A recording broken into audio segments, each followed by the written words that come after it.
Hello everyone. Thank you so much for your continued support and for tuning in to the mysterious stories here on Paranormal M channel. Tonight's story definitely won't disappoint. And before we begin, leave a comment below and let me know where you're watching from. Now it's time to share my own story. Good night, and don't forget to subscribe and turn on notifications.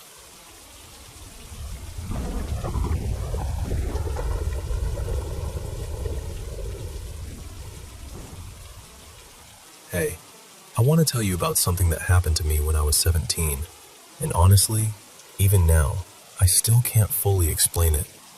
At that point in my life, things at home were really bad, and I ended up staying in a youth shelter. It was in this old heritage house, the kind of place that already feels like it's carrying a lot of history. I wasn't partying, I wasn't using anything, and I wasn't on medication either. I was working long shifts, keeping my head down, and trying to save enough money to eventually get a place of my own. The house had 3 levels, but most people stayed upstairs. That's where the kitchen was, the staff office, the common room, all of that. Downstairs, in the basement, it was quieter. There was a bedroom down there, a laundry room beside it, and this tiny sitting area with a couple of worn couches and an old landline phone. That basement ended up being where I slept. And I need you to understand, the whole shelter felt heavy in general, which maybe makes sense. Everyone there was going through something, but the basement felt different. Not just lonely, different. Like the air down there didn't move the same way. At shelters like that, staff do what they call night checks. A few times every night, they open the bedroom doors just enough to make sure everyone's still there. Because of that, the hallway lights stayed on all night, and they were ridiculously bright. So my roommate and I always kept our doors shut when we slept. She worked late shifts at a fast food place, so whenever she came back, she'd go straight to bed and be completely out. One night, I was dead asleep when I woke up to the sound of the bedroom door creaking open. I could see the hallway lights spilling into the room. At first, I kept my eyes closed, thinking it was just staff doing a check, and they'd close it again in a second. But they didn't. So I opened my eyes and pushed myself up a little. The door was cracked open, but there was nobody there. I looked over at my roommate, thinking maybe she'd just come in, but she was deeply asleep. Hadn't moved. I remember thinking it was weird, but I was exhausted, so I told myself staff must have forgotten to shut the door. Then I felt the bed dip beside me. Not imagined it. Not thought I felt it. I felt someone sit down on the edge of my bed. I shot upright. And that's when I saw her. She looked like a little girl, but not really. It was like she was shaped like a child, but everything about her felt wrong. She was so dark she almost blended into the room, like a figure made out of shadow, except I could still see her clearly. There was something slick and black about her. Almost like her skin or clothes caught the little bit of light in this strange, metallic way. Her hair looked pinned or smoothed back, and her eyes, that's the part I'll never forget. They were this yellowish color, and they were locked on me so intensely that I felt frozen. I couldn't make sense of what I was seeing. I rubbed my eyes. She was still there. I thought maybe I was dreaming, so I pinched myself. I touched the wall beside my bed just to ground myself, and it was cold and solid and real. Then she leaned closer and placed her hand on my knee, and I felt it, clear as anything, like a real person touching me. That was the moment pure fear hit me. I can't even dress it up for you. It wasn't just that I was scared. It was this overwhelming certainty that whatever was sitting there meant me harm. The only thought in my head was, she's going to kill me. I didn't know what else to do, so I lay back down, shut my eyes, and counted to 30. I told myself that when I opened them, she'd be gone. She wasn't. The door was still cracked open. I got out of bed, went upstairs, got a glass of water, and stayed awake until daylight. I didn't even try to sleep again until the sun was fully up. A couple of days later, I transferred to another shelter. The night before I left, I went to use the landline in the basement and noticed it wasn't connected anymore. That unsettled me too, because I'd seen another resident using that phone all the time, almost every day. Maybe it meant nothing. Maybe it was broken for a while and I just hadn't noticed. But even now, part of me wonders. A few years later, when I was 21, one of my close friends started working at that same shelter as a youth worker. One night, we were talking about paranormal stuff, and she told me there was one area in that building that made her feel deeply uneasy. She said there was a room down in the basement that she hated passing, and that every time she went near it, she had the urge to hurry by and never look inside. I asked her, was it the room beside the laundry room? And of course, it was. When she said yes, I told her what happened to me.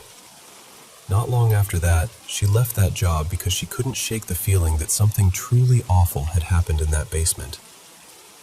So that's my story. I still don't know exactly what I saw that night. Maybe there's an explanation I'll never find. But deep down, I believe I came face to face with something dark in that room, and I've never forgotten the way it looked at me.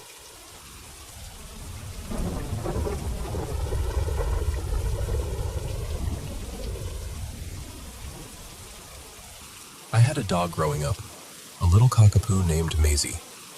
She made it to 14, and we had to let her go peacefully in the spring of 2023. It was one of the hardest days of my life, honestly. She had this ridiculous nickname in our family, Dumpster Mouse, because she would eat absolutely anything she could get her paws on. I'm serious, anything. At one point, she even figured out how to stomp on unopened snack bags until they popped open, which felt less like dog behavior and more like living with a tiny, fuzzy criminal. As she got older, she went blind, and something about that changed her. She got softer, calmer, sweeter in this really quiet way. She spent a lot of her day asleep in sunny spots around the house, especially on the couch. Of course, by then she supposedly needed help getting up there, unless nobody was watching. Then somehow she could jump up just fine on her own. One of her favorite places to nap was in my room, curled up on top of my clean laundry while I was trying to nap too. I used to leave my bedroom door cracked so she could come in if she wanted. Sometimes I'd wake up and realize she'd shoved the door wide open with her nose. And if I forgot and shut it all the way, she'd stand on the other side snuffling under the door and scratching until I let her in. Back then, I'll admit, it drove me crazy sometimes. Now I would give anything to hear it again. A few weeks after she died, I was trying to take a nap in my room with the door completely closed. I was half asleep when I slipped into sleep paralysis, which happens to me sometimes. It's always awful. I had my eyes shut, but I could hear things, feel things, creepy laughter, the sensation of someone tugging at my hair, even that horrible pressure like I couldn't breathe. Usually, if I can force myself to pray out loud, it starts to break. But that time, I didn't have to. I heard this soft, familiar snuffling at the door. Then I heard the door swing open hard enough that the knob hit the wall. A second later, I heard the little click-click of paws on the floor, and then the rustle of fabric, like she was settling herself into the laundry basket the way she always used to. And just like that, I snapped awake. I could move again. Everything stopped. Of course, the second I fully came to, I remembered she was gone. The door was still shut. The room was dark. Nothing had moved. I'm not saying with certainty that my dead dog chased off whatever was happening to me. It could have just been my brain reaching for something safe and familiar when I was terrified. But I also can't completely say it wasn't her. And honestly, I like to believe that maybe the souls of our dogs stay close for a little while. Maybe they linger, checking on us, keeping watch, before moving on to wherever it is we all go. I really hope that's true.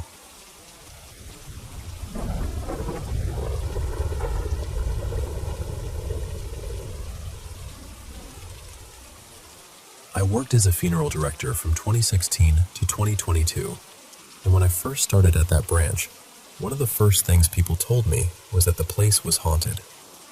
Now, I've always been open to that kind of thing, but I'm also the sort of person who wants a real explanation first.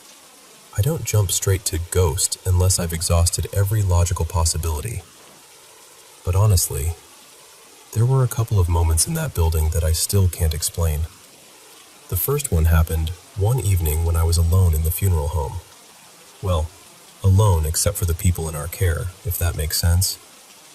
I was sitting at the front desk, entering details from a first call into the system, just doing routine paperwork, when I started hearing knocking behind me. And this wasn't just the usual noise from the neighboring businesses or traffic outside. It was deliberate, sharp, repeated, and it was coming from the mortuary. So I got up and went to check. I thought maybe one of the service team had come in through the back entrance with someone new and hadn't told me. But when I got back there was nobody. The rear door was shut, the room was empty, and strangely enough, while I was standing in the mortuary, everything was completely quiet. At that point, I honestly thought maybe someone was messing with me. So I locked the back door properly, set the alarm for the mortuary area, and went back to my desk. The second I sat down again, bang, bang, bang. By then it was around 20 to 5, and all I wanted was for the shift to end so I could go home. I went back toward the mortuary door and called out, asking if anyone was there. Nothing. Then I heard what sounded like footsteps moving across the tiled floor inside. Slow, clear movement. But the alarm never went off. I remember leaning in, pressing my ear against the door, trying to work out what I was hearing. And then something slammed hard against the other side of it. I jumped so badly, I actually felt that cold rush go right through me. You know that feeling where the hairs on the back of your neck stand up before your brain has even caught up? It was exactly that. After that, I stayed planted at the front desk for the rest of the evening and did my absolute best to ignore every knock and bang coming from the back. Then a few weeks later, something else happened.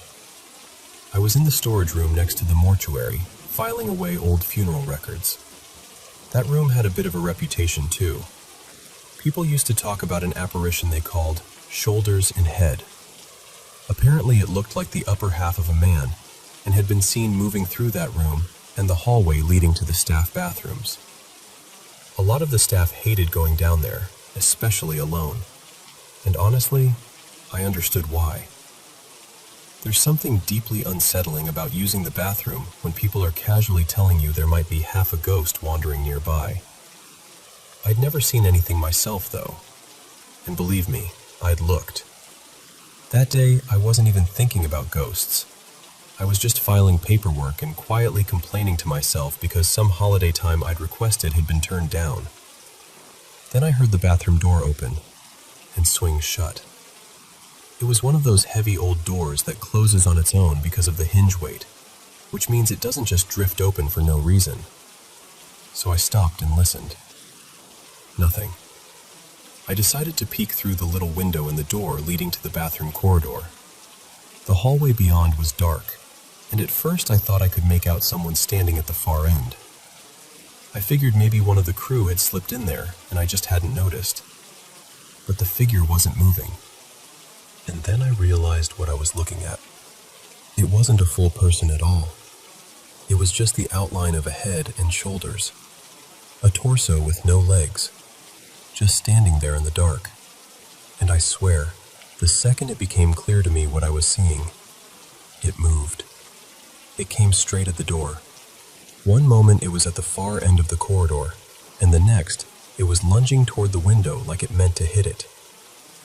I fell backwards so fast I ended up flat on the floor, yelling every curse word I knew. A colleague came running in to find out what had happened, and when I told him, still shaken and half scrambling to get up, he just looked at me and said, very calmly, "So, you've finally seen him."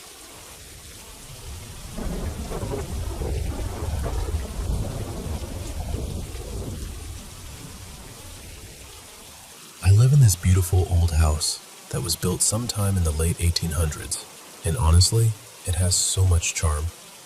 It used to belong to my grandparents, and after they passed, it was left to me. I've always loved this place, but over the years, there have definitely been a few strange things that I can't fully explain. Some of them I've experienced myself, and some were stories people told me. I'm not the kind of person who jumps straight to, it's paranormal. I always try to rule out every other possibility first. But lately, something has been happening with my little boy that I just can't quite make sense of. My son is about 15 months old, and he's only just starting to talk. He knows a handful of words and uses them pretty consistently.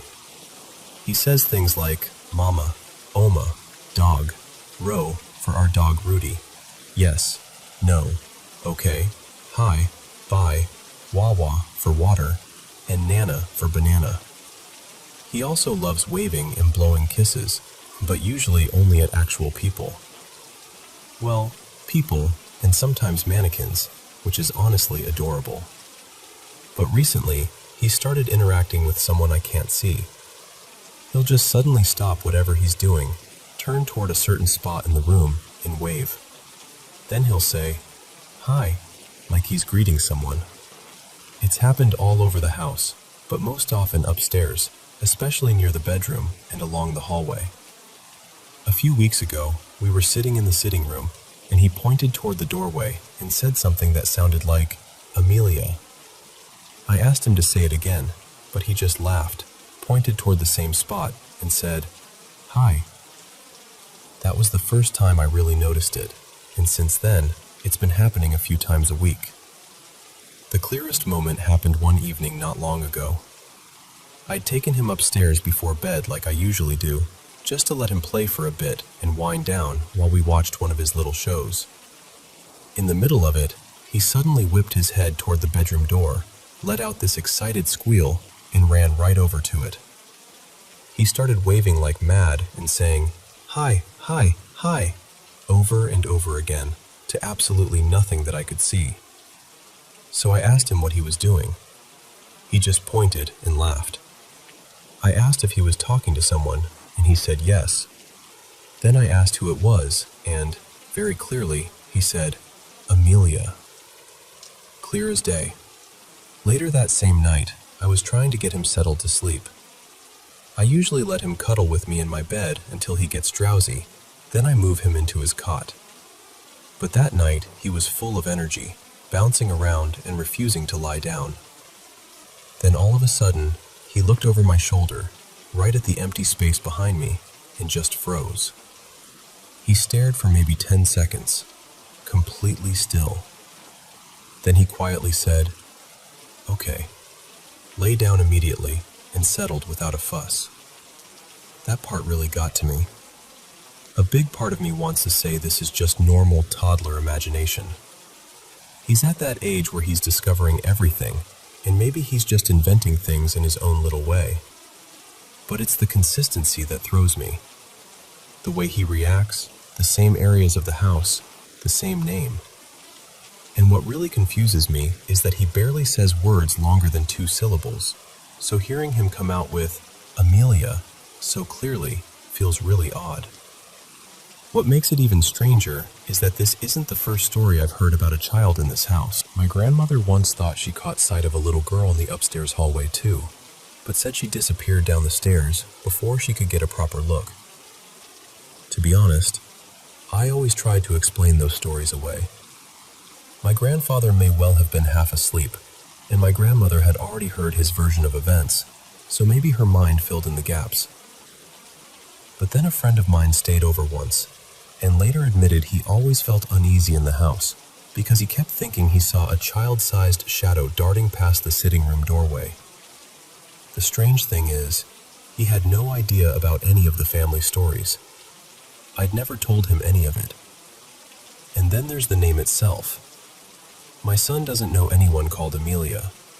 My niece is called Millie, but nobody ever calls her Amelia, and she lives abroad anyway. He's only met her once. I even checked with his childminder to see whether there was another child there with that name, just in case he'd picked it up somewhere. there wasn't. So now I'm left in this odd place where I'm trying to be logical, trying to explain it, and yet I can't really shake the feeling that maybe he is seeing someone, or something. And if he is, whoever she is, she seems gentle. He's never frightened. He always looks happy, curious, almost comforted. Still, it's hard not to wonder who Amelia might be, and why she seems to like the upstairs hallway so much.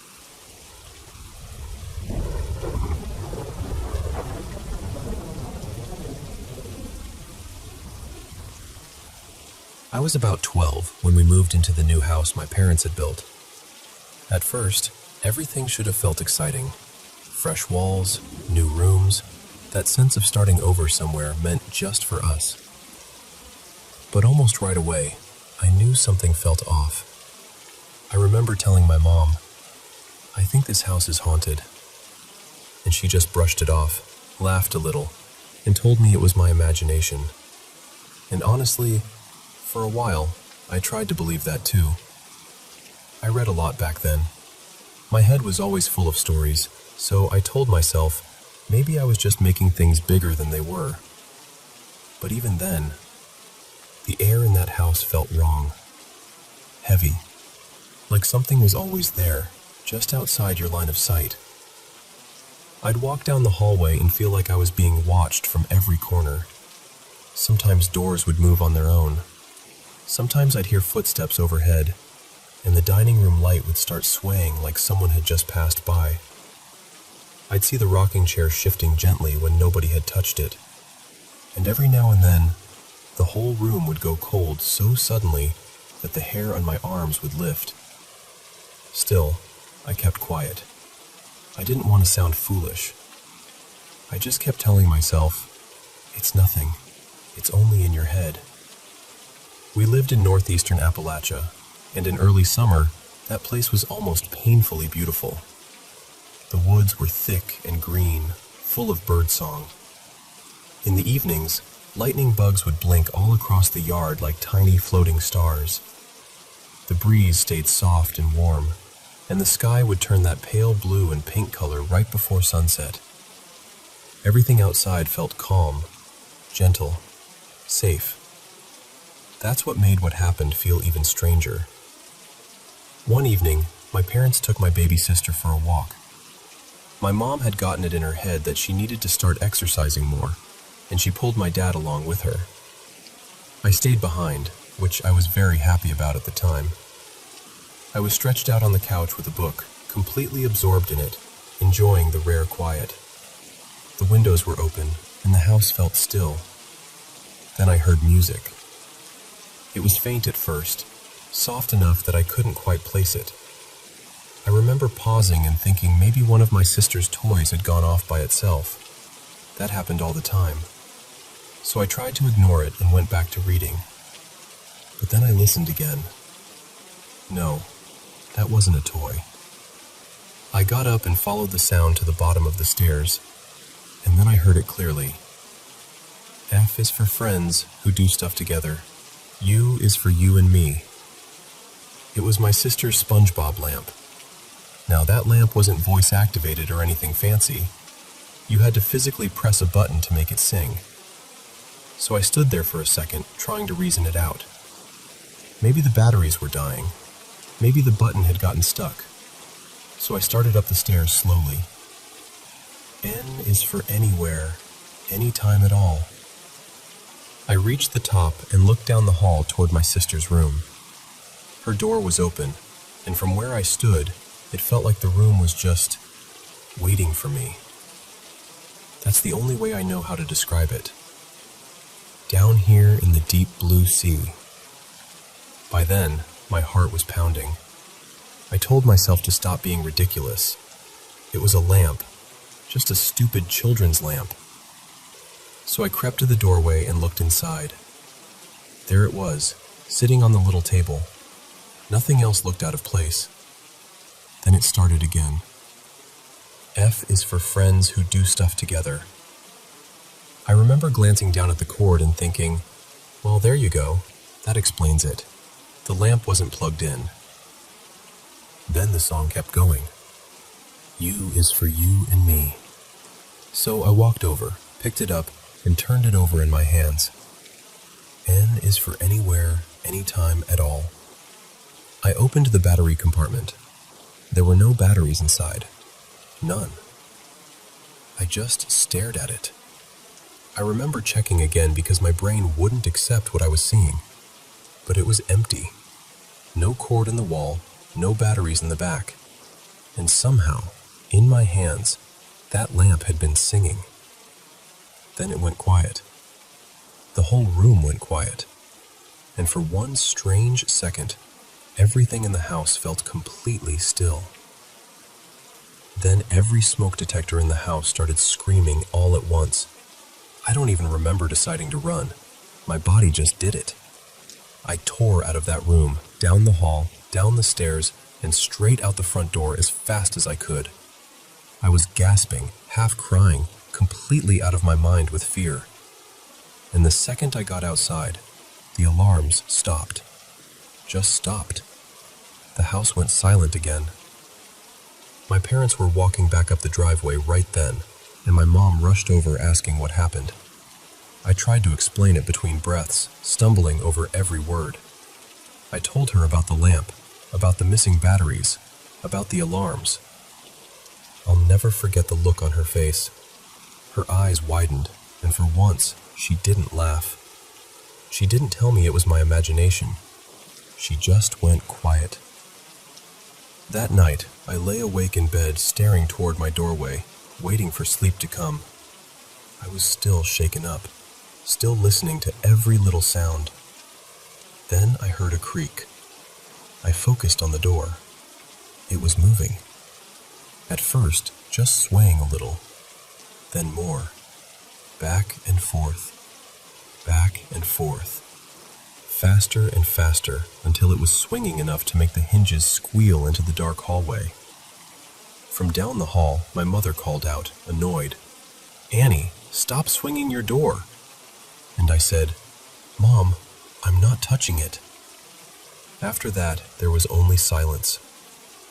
And that was the moment I knew, without a doubt, that it had never been my imagination at all.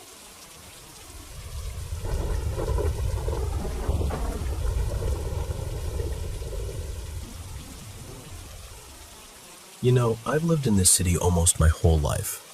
For more than 40 years, my family's apartment has been on one of the lower floors of a tall high-rise, and from my bedroom window, I've always had this same strange view.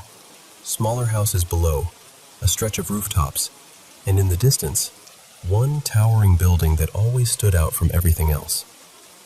When I was a kid, maybe 8 or 9, I started noticing something odd in one of the top floor windows of that building. Late at night, a light would come on, and every so often a shadow would pass by the window. Not just once either. It kept happening over and over, night after night, month after month.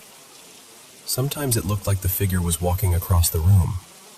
Other times it almost seemed like it was moving in some kind of circle, like it was pacing around the same object again and again. Back then, I was way too young to make sense of it, but it really got under my skin. I remember going to a neighbor's apartment a few floors higher, just to get a better angle. Even then, it was still too far away to understand clearly. It was just this distant little scene playing out in the same window, over and over, like something I wasn't supposed to fully figure out. At one point, a few friends and I actually went over to that building ourselves. We were convinced there had to be some practical explanation, maybe a maintenance room, maybe some company office, maybe machinery or an elevator system. But when we finally got there, it turned out to be just an ordinary private apartment.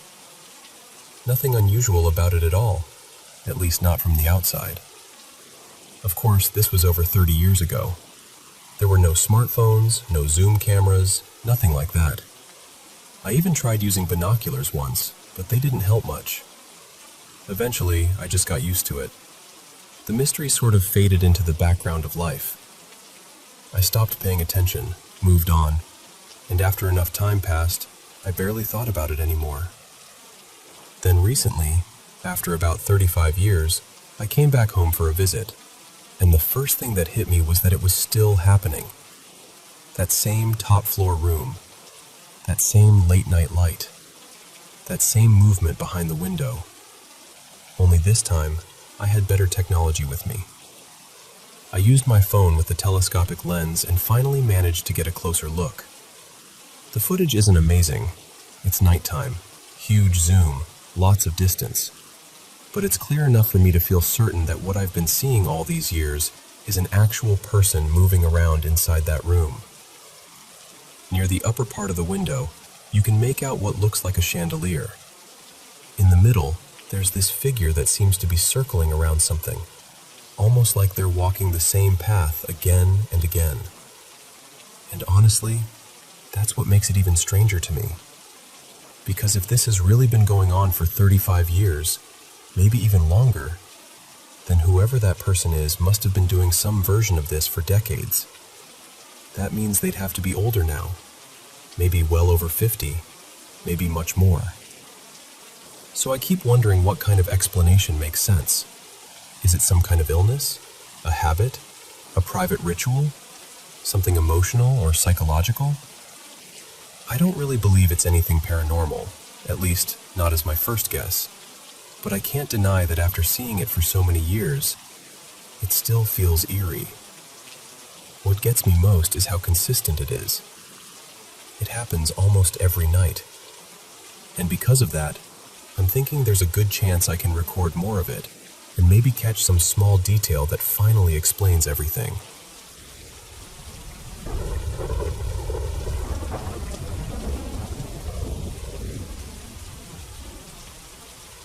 I want to share something personal with you, and I do it with a lot of respect.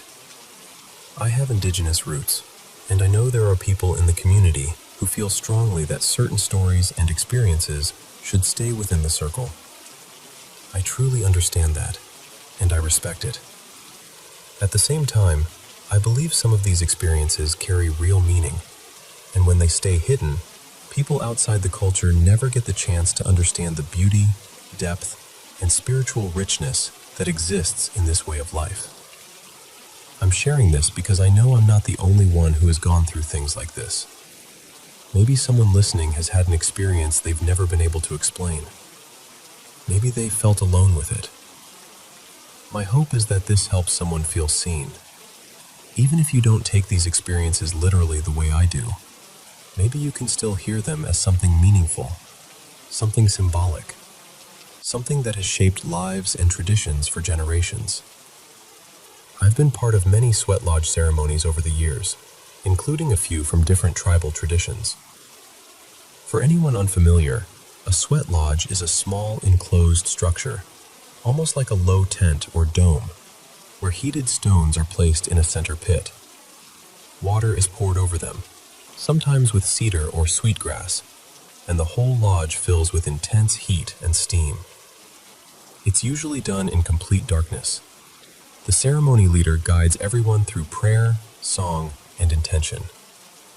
The focus is often on healing, praying for others, connecting with the earth, and opening yourself spiritually. One thing I've experienced more than once, and I've heard similar stories from others too, is seeing small floating lights in the darkness. Orbs, almost. They seem to drift in the air while we're praying and singing. I was taught that these are spirits, helpers, joining us and listening. And I should say this too, there are protections in ceremony. The intention is to invite only those spirits that come in a good way. I've also heard voices that shouldn't have been there. I've heard women singing with us when only men were inside the lodge and no one else was around. Another time, I heard what sounded like a whole group of men singing when there were only 2 of us present. I was told those were ancestors joining in. But the experience that has stayed with me the most is one that became physical. I was in the lodge with only the ceremony leader, a man I'll call Mika. It was just the 2 of us. Between us was the pit of hot stones, and beside that was a large metal pot of steaming water. It was dark, hot, and quiet, except for his singing and the beat of his hand drum. If you know that kind of drum, you know both hands are occupied. One hand holds it, the other plays it. About halfway through the second song, something started striking my leg. Not lightly. Not like a brush or a tap. I mean hard enough that I immediately thought Mika was trying to get my attention. But that didn't make sense. He was still singing, still drumming, and the sound of his voice hadn't shifted at all. He hadn't moved. Then I realized whatever was touching me wasn't just making contact randomly. It was hitting my leg in rhythm with the drum. That's when I felt a wave of uneasiness come over me. For a moment, I was tense. But then I remembered what I had been taught. Only good spirits are welcomed into that space. So I took a breath, stayed calm, and let the moment happen. And just like that, when the song ended, it stopped. The ceremony continued as normal. Nothing else happened. But afterward, once we were outside, I asked him, casually at first, "You weren't tapping my leg in there, were you?" Then his face changed a little, like he understood exactly what I meant. He told me I handled it well. He said someone else had a similar experience not long before, and they panicked and rushed out of the lodge in fear. I told him I stayed calm because I remembered his teachings. Whatever had been there, I believed it had come in a good way. We talked a little about what it might have meant, but honestly, I'll leave that part open. I know stories like this can make some people uncomfortable. I know not everyone will believe them, but for me, these moments were real, and they changed the way I understand prayer, presence, and the unseen world. So I'm sharing this with you because maybe you've had something happen too, in any setting, spiritual or otherwise, that you still carry with you. And maybe hearing this reminds you that you're not alone.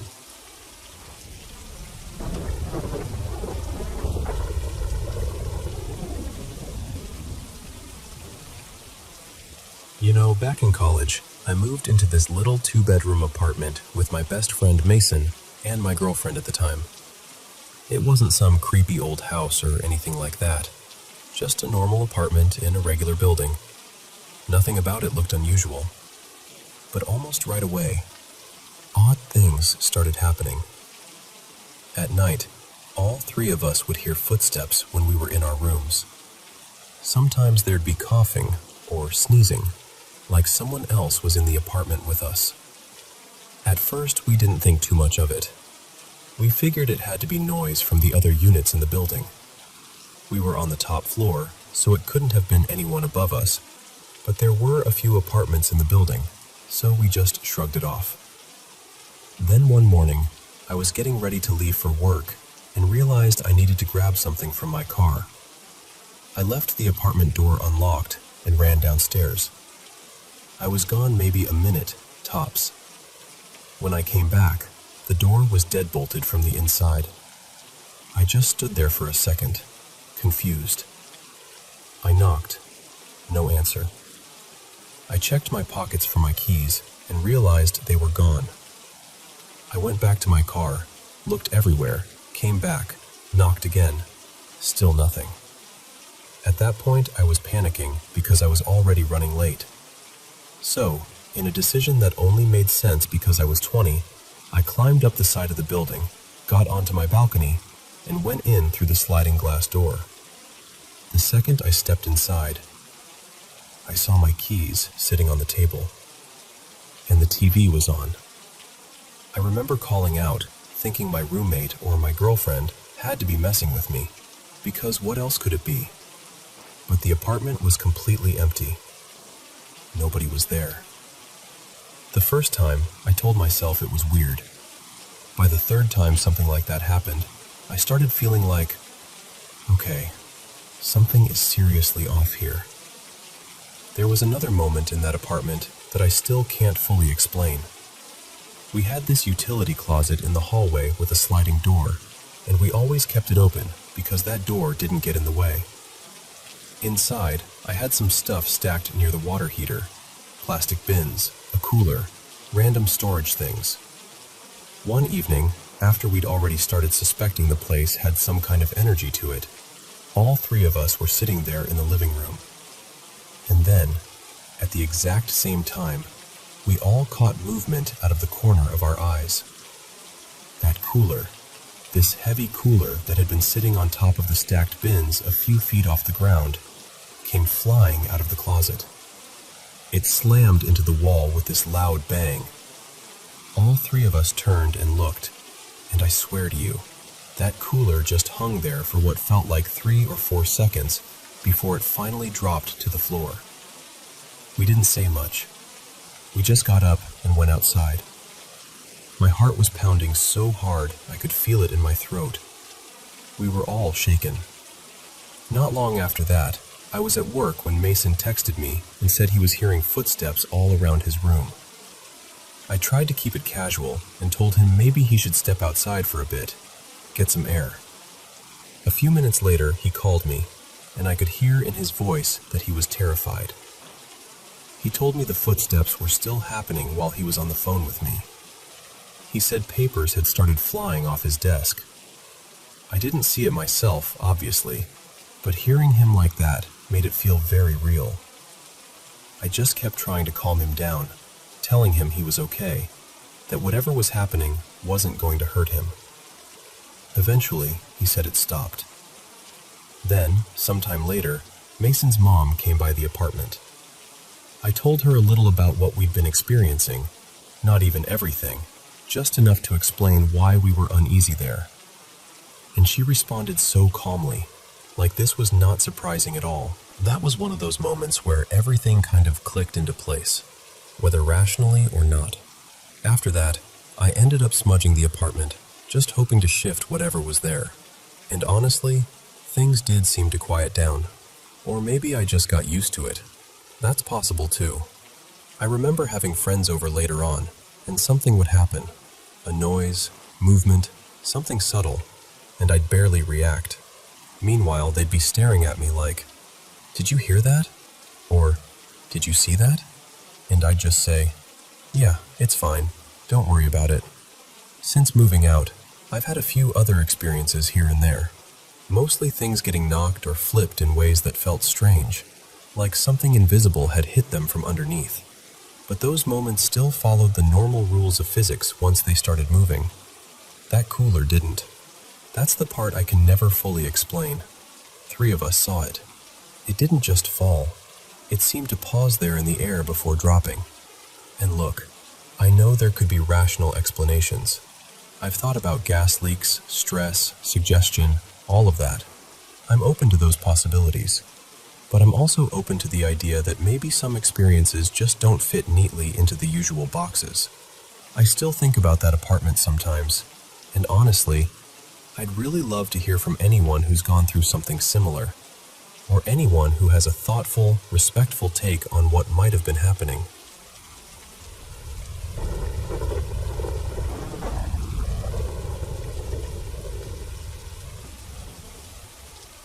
So, to give you a little background, my family and I have been renting this same house for nearly 12 years now, and for most of that time, it just felt like any other home.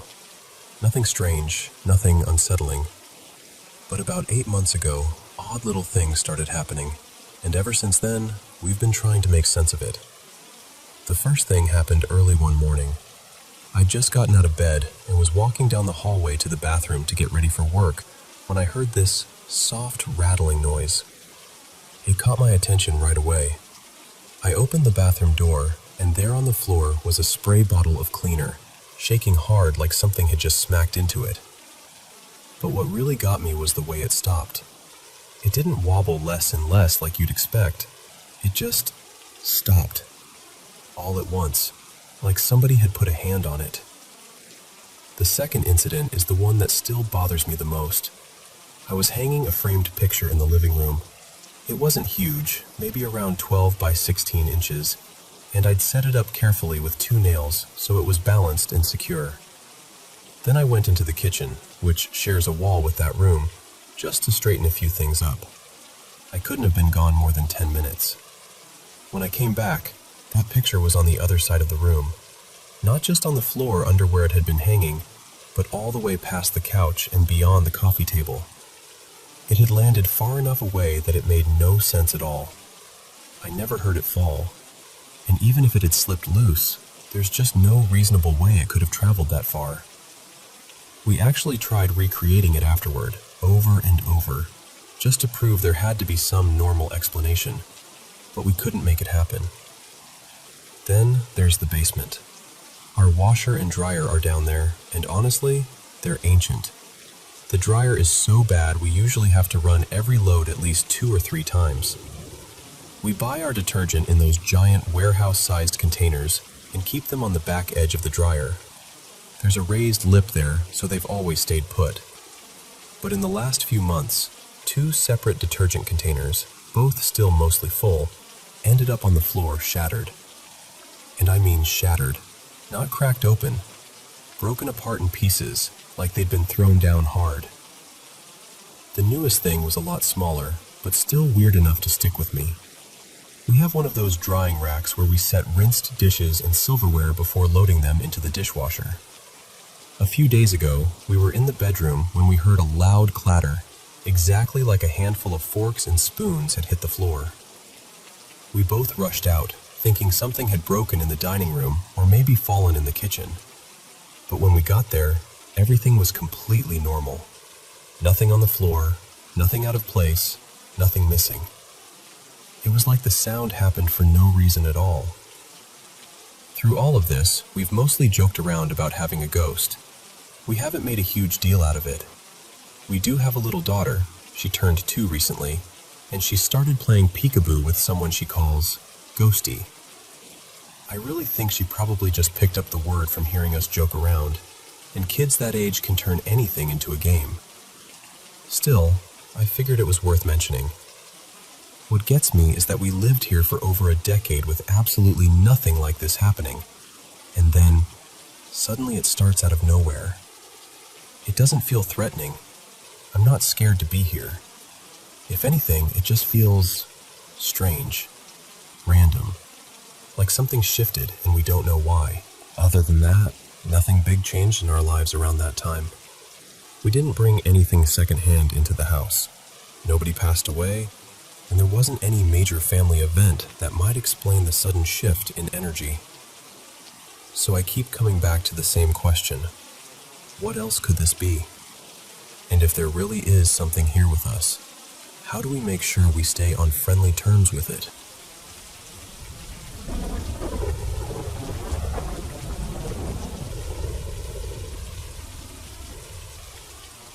Honestly, I don't think this was ever just some random ghost story. For as long as I can remember, there's been this presence around my family.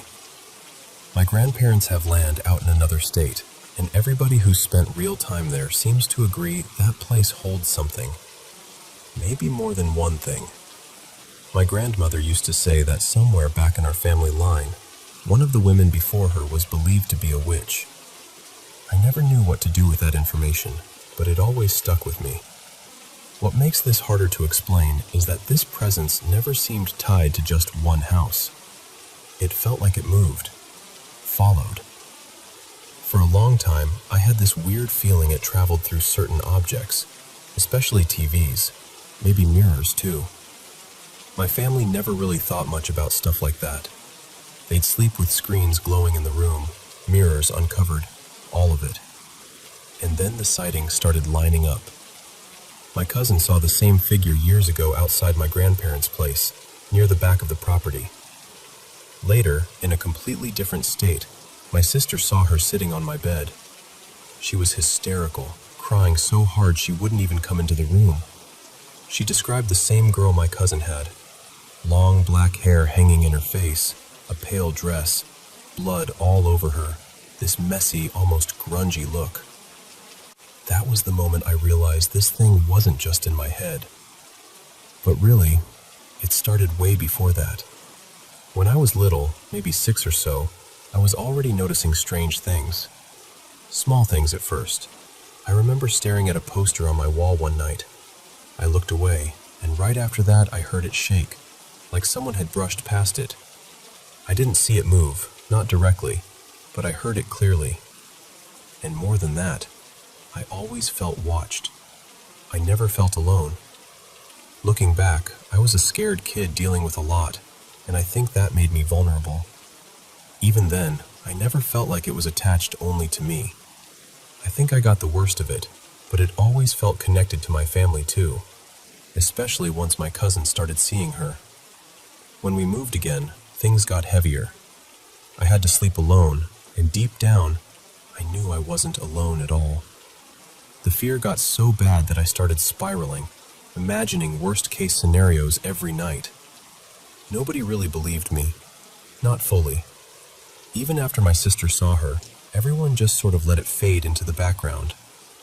Then one night, something happened that changed everything for me. I woke up and saw a girl standing in my doorway. I assumed it was my younger sister trying to come into my room because she was scared, so I told her she could come in. I didn't think twice. I thought I was being kind. But after a moment, she was just gone. So I got up to check on my sister, and there she was, fast asleep in her own bed the whole time. That shook me in a way I can't really explain. That was when I understood I had invited something in without realizing it. Not long after that, I started getting sleep paralysis. The first time was when I was in high school. I'd accidentally fallen asleep before school and woke up unable to move. I kept my eyes shut because I knew immediately something was wrong. Then I heard this awful sound, like an elderly woman groaning in this low, unnatural way. It didn't sound human. Ever since then, I've made it a rule. If I wake up paralyzed, I do not open my eyes. Ever. I don't want to know what's standing there. I don't want to see her. Around that same time, I had another experience I still can't fully explain. I remember seeing what looked like a shadowy girl sitting on my chest, pressing down on me, smiling in this horrible way. I blinked, and she was gone. Maybe I was half dreaming, maybe not. I still don't know. Now, to be fair, that property always felt crowded with spirits. I can't say for certain every single thing there was her, but some of it felt personal, especially that box with the knife. Something about that moment never sat right with me. Later on, some relatives were staying in a camper near another house on the same land. They weren't exactly great people, and I'll admit, I wasn't heartbroken to hear they got unsettled out there. They said they heard two different voices. One time, they heard what sounded like a child calling for her mother, even though none of the kids were around. Another time, they heard a voice snap, clear as day, "Get out!" And after all that, I moved again, back to the state where I live now. By then, I knew. I knew something had followed me more than once. At that point, I couldn't just write it off as stress or imagination anymore. If I left haunted places and it still came with me, then something was real. Over time, I learned the less attention I gave it, the quieter things got. Ignoring it seemed to starve it. Acknowledging it seemed to feed it. I'm not perfect at that, though. Sometimes I still talk about it with friends or my partner, and every now and then, it feels like it reminds me it's listening. One of the strangest recent moments was actually kind of funny. A friend was sleeping over, and I had some soft videos playing on the TV. The remote was sitting on the desk beside me. It was early in the morning, that weird hour when everything feels thin and unsettled. Out of nowhere, the remote got smacked right off the desk. No one touched it. I just sat there thinking, okay, I guess she hates relaxing videos. So that's where I am with it now. I still don't know exactly what she is. I don't know whether she can truly hurt anyone. I bruise easily and I'm clumsy, so when I find marks on myself, I can't honestly say what caused them. There was one time my brother thought he'd been scratched, but then he talked himself into a more logical explanation. And maybe he was right. But after everything that's happened, across different homes, different years, different people seeing the same woman, I can't convince myself it's nothing. At this point, I mostly live with it by not feeding it, by acting like it isn't there. But deep down, I still want answers. I still want to know what's been following me and why it seems tied to my family. And more than anything, I want it gone.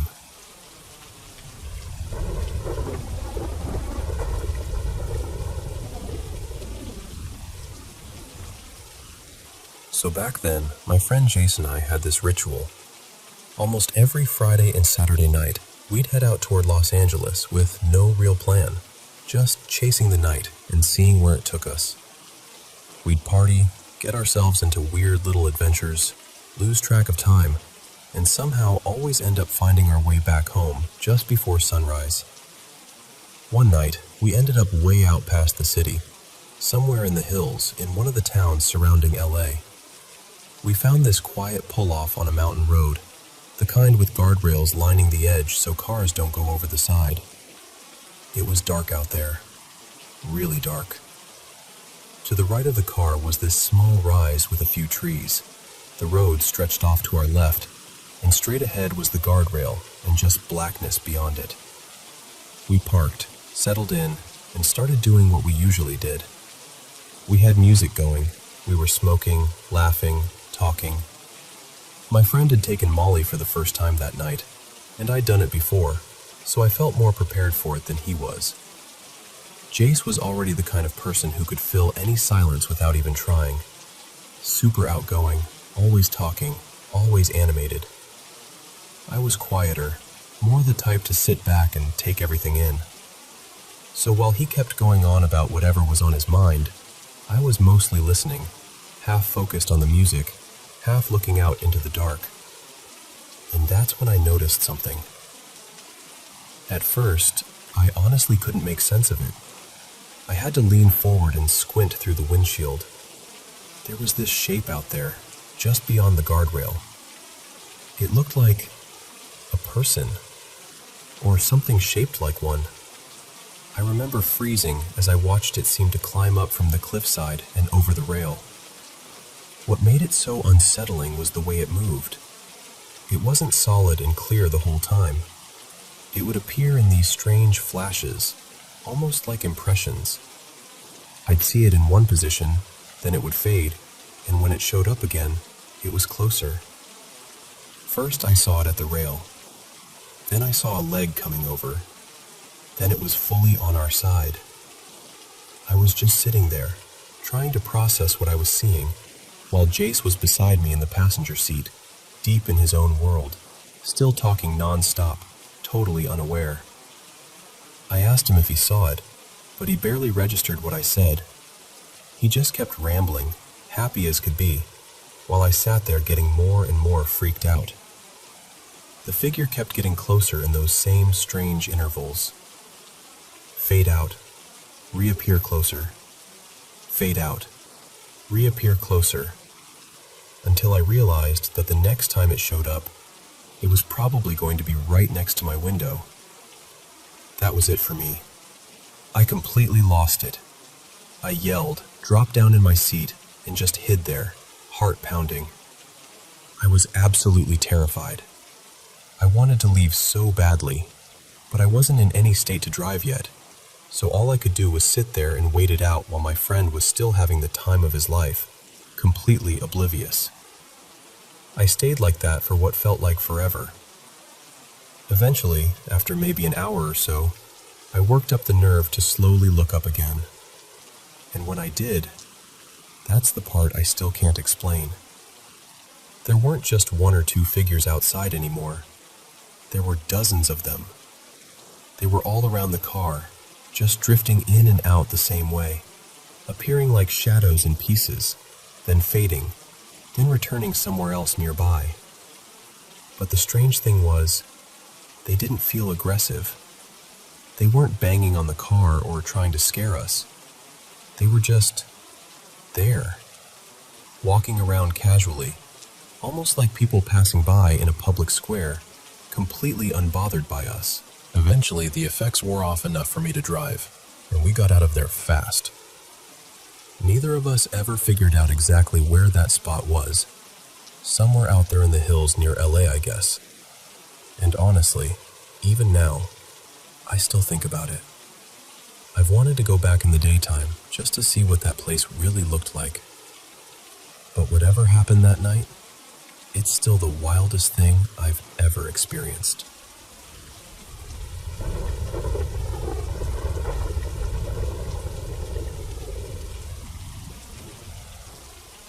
I've always been the kind of person who rolls my eyes at paranormal stories. Honestly, I still am. Whenever I read those accounts about shadowy figures in the corner of someone's bedroom or some evil presence lurking in the dark, my first instinct is to call nonsense. Most of the time, I assume people are exaggerating, making things up for attention, or going through something psychological. I trust evidence. I trust reason. I trust things that can be tested and explained. But there's one experience I went through years ago that still unsettles me, because no matter how many times I replay it in my head, I can't explain it. This happened maybe 7 years ago, on a Sunday afternoon. I was staying with my girlfriend at the time. She's my wife now, but I'll call her Lena here. She lived in a small apartment with her friend, whom I'll call Marina. Marina had a cat, and the place itself wasn't big at all. 2 bedrooms sat at the back, side by side. In the middle, there was a living room, then the kitchen and bathroom. And near the front door, there was this little entry space and a narrow hallway. That afternoon, Lena and I were in her room with the door open, just hanging out and watching something on her laptop. Everything felt normal, quiet, comfortable. Then all at once, apartment. I still can't describe it properly. It sounded human, but wrong somehow. We couldn't make out any words, just the sound of it. Low and drawn out, almost like a moan or a call. It came from the little foyer near the entrance, far from where we were. I remember both of us freezing instantly. For a second, I thought maybe Marina had said something, but then her cat ran toward the sound, and right after that, Marina called the cat back, from her own room. Her voice was clearly coming from the back of the apartment, nowhere near where that other voice had come from. Lena and I just looked at each other, both of us pale, and then we stepped out and asked Marina if she'd heard it too. She had. That was the moment the whole mood changed. You know that feeling when the air suddenly doesn't feel right anymore? That's exactly what it was. Still, we tried to brush it off. Later we went out for food, had some drinks, talked ourselves into believing it had to be a neighbor or some random noise, and by the end of the night, we'd mostly convinced ourselves to let it go. But that was only the beginning. A few days later, Marina mentioned hearing movement in the kitchen when no one else was home. Then a night came that I still think about more often than I'd like. Lena and I were asleep when the bed suddenly started shaking hard enough that both of us jolted awake thinking it was an earthquake. We lived in an area where tremors happened often, so that was our immediate reaction. We jumped out of bed and moved instinctively, waiting for the rest of the shaking. Nothing. The room was still. The apartment was still. The whole building was still. We checked online, checked local posts, looked for any report of a tremor. Nothing. No one else had felt a thing, and yet both of us knew the bed had been shaken violently. There was no doubt about it.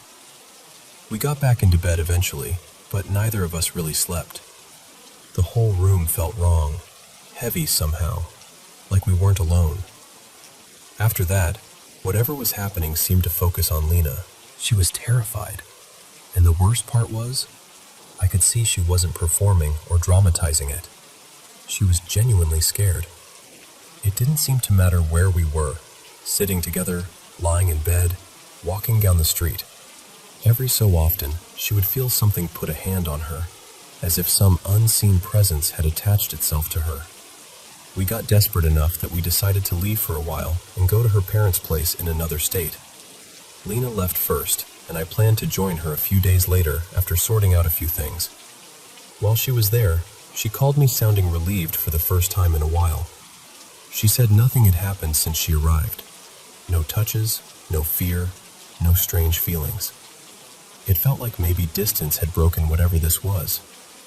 Then came the day I was supposed to fly out. I was alone in the apartment, packing my suitcase, when I suddenly felt this overwhelming presence in the room. I know how vague that sounds, but that's exactly how it felt. Like something was standing there with me, specifically in the space between the bed and the closet. The atmosphere changed in an instant. My whole body went on alert. I tried to ignore it and pack faster. I grabbed my bag, turned toward the nightstand, and that's when I saw it. The lamp beside the bed had one of those shades made of hanging beads. Right in front of me, the strands moved in a smooth ripple, as though an invisible hand had slowly passed through them. I just stared. I looked straight at the window, hoping it was open, hoping there was a draft, hoping for anything ordinary. The window was shut.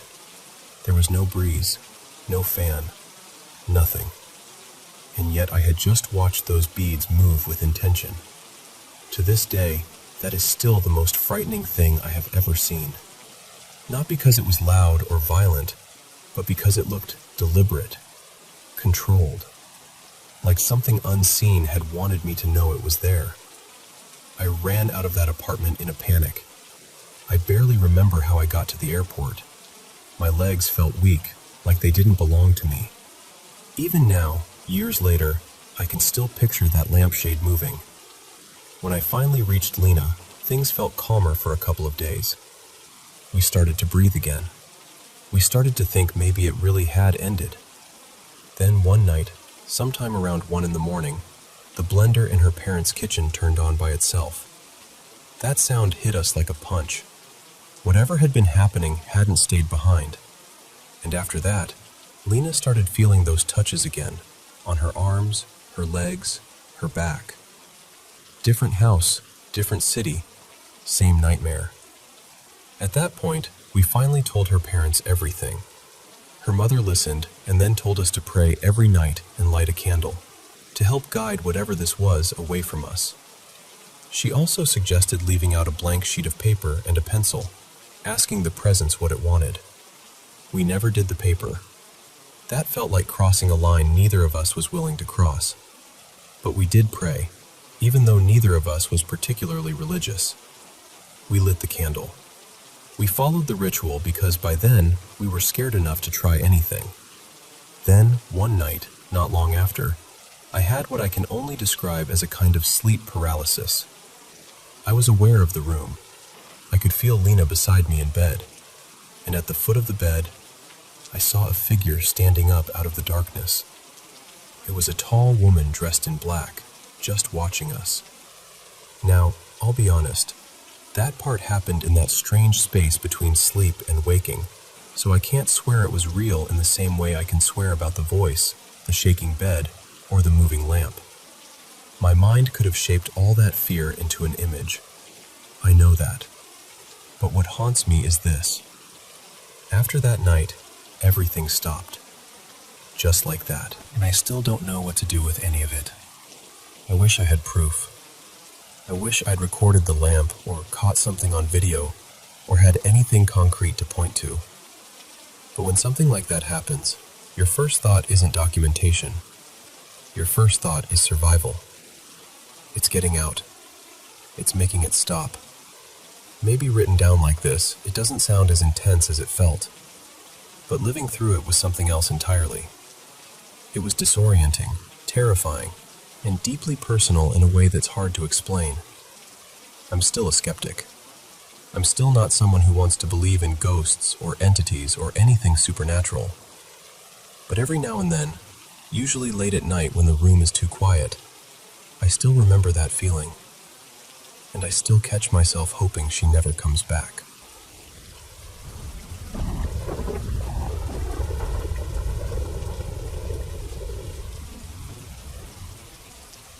I need to tell you about something that happened last night, because honestly, I still can't shake it.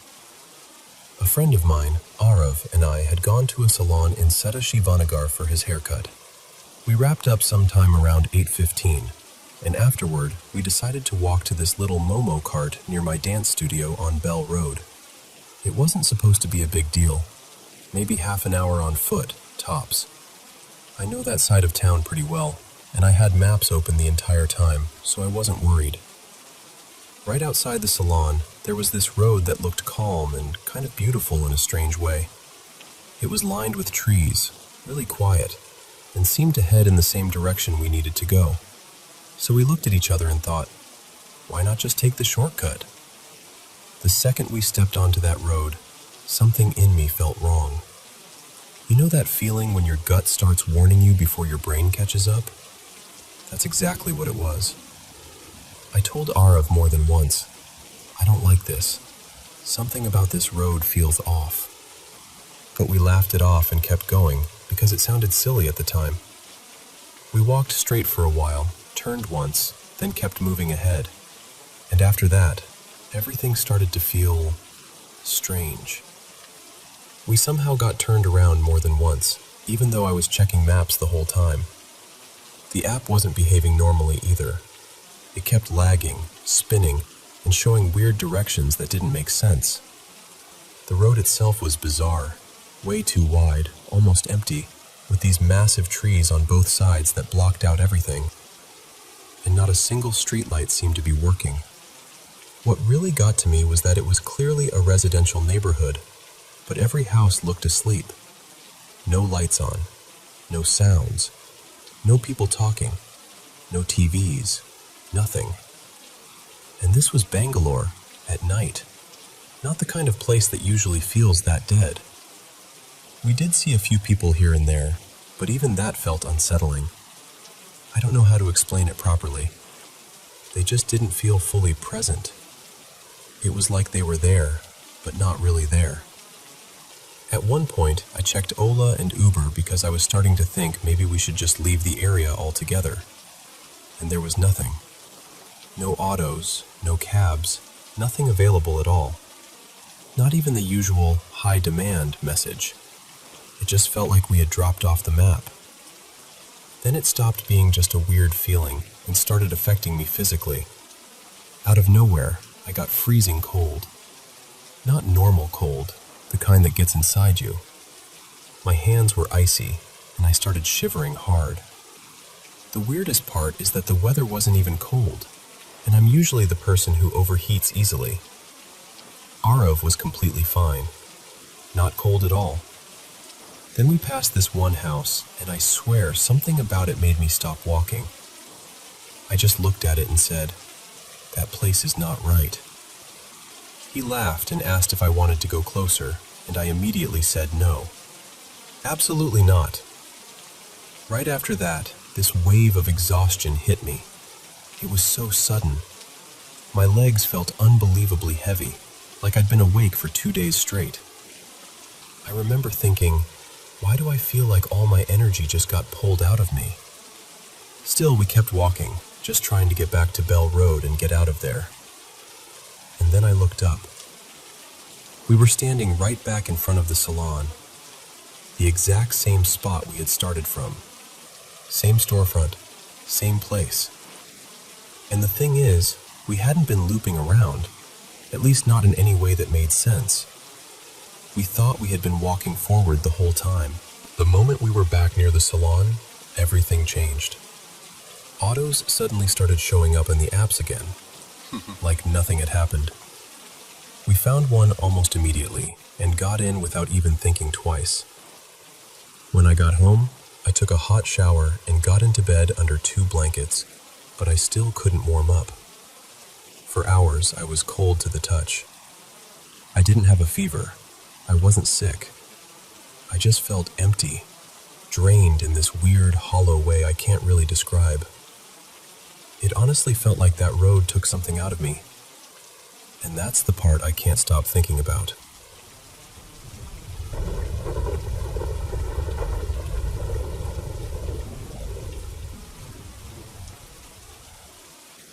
I've always felt like I pick up on things other people miss. Pretty much everyone close to me says the same thing about me, that I'm unusually intuitive, sometimes to a degree that even unsettles them a little. And honestly, I get why they say that. I've had these strange experiences for as long as I can remember, knowing something is about to happen before it does, getting déjà vu all the time, feeling dizzy or nauseous in old places with heavy energy, having vivid spiritual dreams, sleep paralysis, and a few encounters I still can't explain in any normal way. So I guess I'm sharing this because I'm looking for insight, maybe advice, maybe just to hear from someone who understands this better than I do. First, I want to be clear. I do know what sleep paralysis is. I've been through it more than once. I also have nightmares pretty regularly, at least a couple every week, and that's been true for most of my life. So none of that is new to me. And beyond that, I've always felt like I have some kind of extra sensitivity, not just emotionally, but physically too. Sometimes in places that are old, tragic, or supposedly haunted, I'll get this wave of nausea or this cold, electric chill through my body. It's hard to explain unless you've felt it yourself. I also pay a lot of attention to animals because I really believe they notice things before we do. I have 2 cats, and my partner has a dog named Remy, who was in the room with me that night. This happened before work. I work overnight shifts, so I'd laid down for a nap and set my alarm for 10:15 p.m. The bedroom door was shut, so the cats were outside, and Remy was in the room with me. I don't think I slept deeply for very long, maybe half an hour, maybe a little more. Most of the time I was in that in-between state, where you're not fully asleep but not fully awake either. When my alarm went off, I turned it off and decided to rest for another minute. That's when I noticed Remy standing at the edge of the bed, just staring at me, completely still. I called him over, trying to get him to come cuddle next to me, because that's normally exactly what he'd do. He's ridiculously affectionate. He loves everyone, wants to be close constantly, and is one of the clingiest dogs I've ever met. But he wouldn't move. I called him again, in that happy voice people use with dogs, trying to reassure him. I said, "Come here, Remy, it's okay." And after I said that, he finally started moving toward me, but not normally. He dropped low and started inching forward in that nervous little crawl dogs do when they're scared or unsure. Like he wanted to come to me, but something was seriously wrong. At first I tried to brush it off. I thought maybe he was just acting weird. Maybe I startled him somehow. So I closed my eyes for a second. And then he started growling. By that point, I was fully awake. I had already turned off my alarm. I was conscious, aware, and just lying there with my eyes shut. Remy's growl got deeper and louder, and it wasn't playful. It wasn't the kind of sound he makes with toys or when he sees something outside. This was different. Defensive. Warning level different. Normally, if a dog growls, you talk to them. You soothe them. You say, "It's okay, calm down." But in that moment, something in me told me not to speak. I can't explain why. I just knew not to. So I stayed still. I opened my eyes, and I was staring straight at the wall, still shaking. It felt like something was being pulled out of me through my head. That's the closest description I can give. It was terrifying for the first few seconds, and then I remember telling myself over and over, "You need to snap out of this. Wake up. It's okay. Wake up." After maybe 10 seconds, it stopped. Just like that. The pressure was gone. The shaking stopped. Remy went quiet and immediately came over to me, climbing all over me like he was trying to comfort me. And I just lay there feeling sick to my stomach. Really sick. The whole room felt wrong after that. I couldn't stay in the bedroom by myself, and honestly, I didn't even want to stay in the apartment, so I left for work early just to get out of there. I've gone over every possible explanation in my mind. I know how sleep paralysis feels, and this didn't feel the same. Mostly because I was already awake, and also because Remy was reacting the whole time. If I had just been dreaming, or half-dreaming, that would be one thing. But he was clearly seeing or sensing something too, and he wasn't reacting with confusion. He was reacting like he was trying to defend me. That's what I can't get past. I've never had seizures. I've never had any medical issue like that. And maybe there is some explanation I haven't considered, but I can't shake the feeling that whatever happened was not normal. So that's why I'm telling this story. Because if this does sound paranormal, or darker than that, I really want to know what you would do next. I've thought about cleansing the apartment, doing some kind of protection ritual, or at the very least, making sure whatever was there doesn't feel welcome again. I just know that what happened felt real, and I haven't been able to stop thinking about it since.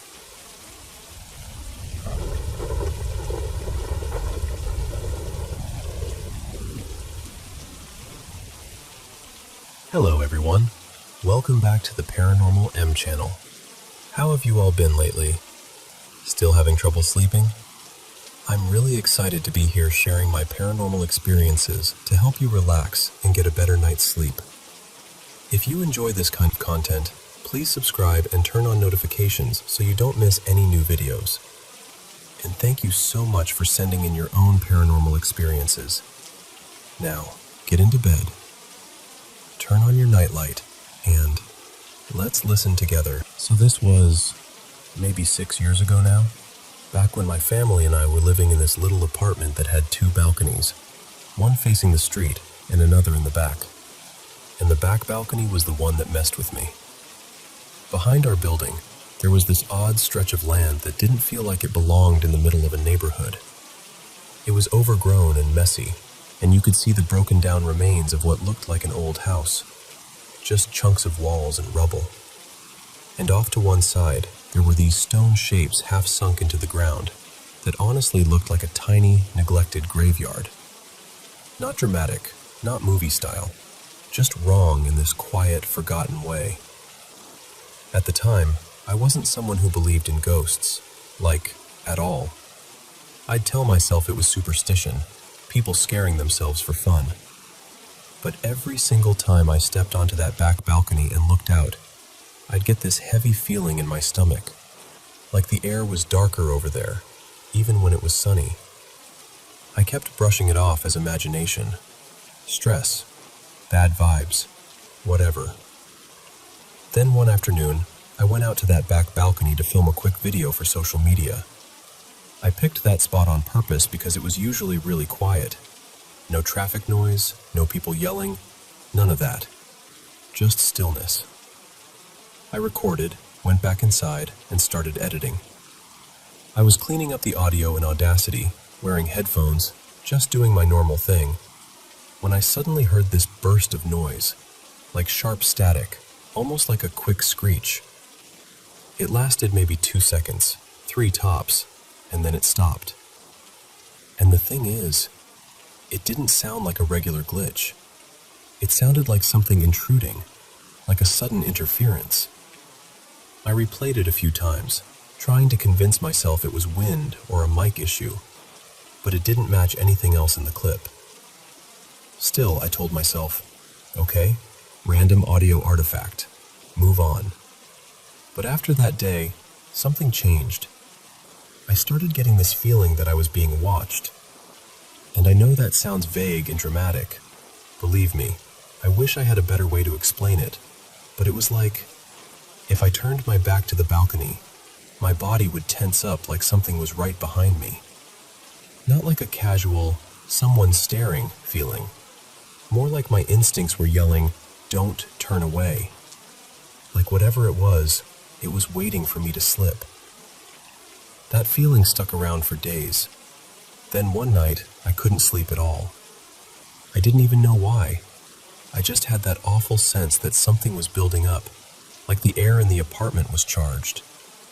I kept rolling over, checking my phone, staring at the ceiling, telling myself to stop being ridiculous. And then at around 2:40 in the morning, something like that, the light in the living room started flickering. Not the whole apartment, not other rooms, just that one light, the one near where I was lying down. It flickered in this uneven way, like someone was messing with a switch. And I swear, the second it started, that being watched feeling hit its peak. My heart was pounding so hard I could hear it in my ears. I just froze there, staring at the ceiling glow pulsing on and off. trying not to panic, trying not to cry, trying not to move.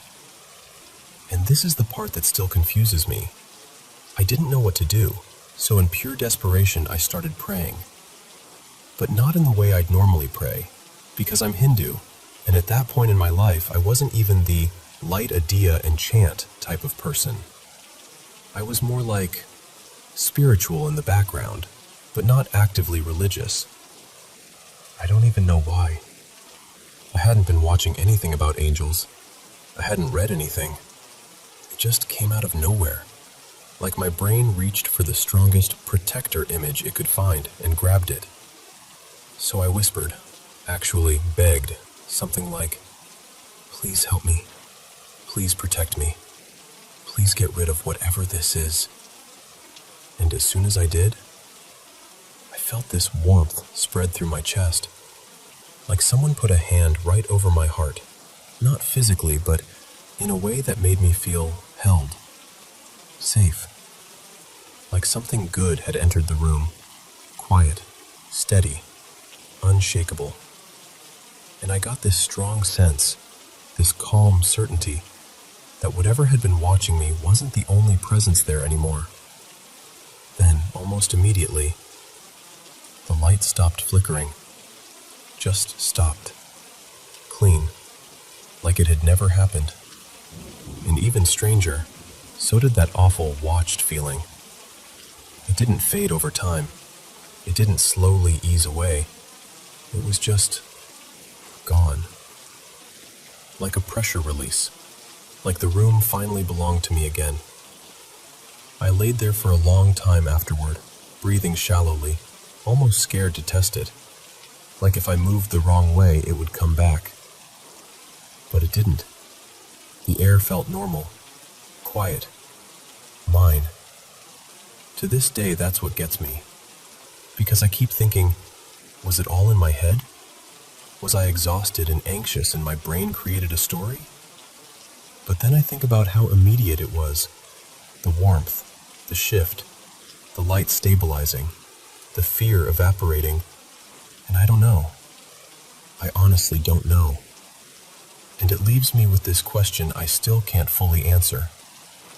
If something out there listens, God, angels, whatever you want to call it, do they show up when someone truly needs help, no matter what religion they grew up with?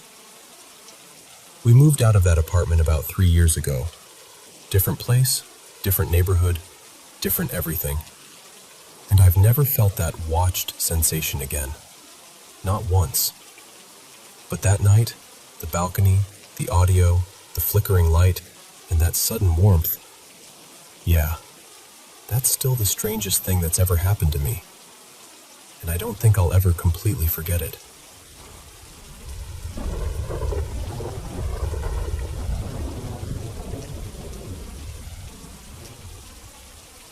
So, okay, let me tell you about my friend Eli, because this has been sitting heavy on my mind. Eli's always said there's something that sticks to him. I grew up calling it an attachment, and I know that might not be the perfect word, but it's the word I've got. What makes it extra eerie is that his mom noticed weird stuff even when he was little, like toddler age. She'd catch him babbling like he was having full conversations with someone, but nobody was there. And she'd swear small things in the room would shift or make noises right when he did, like the space around him was answering back.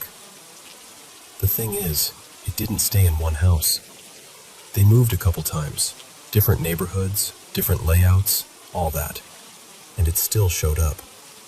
Like it didn't care where he lived, as long as he was there. And it plays with voices.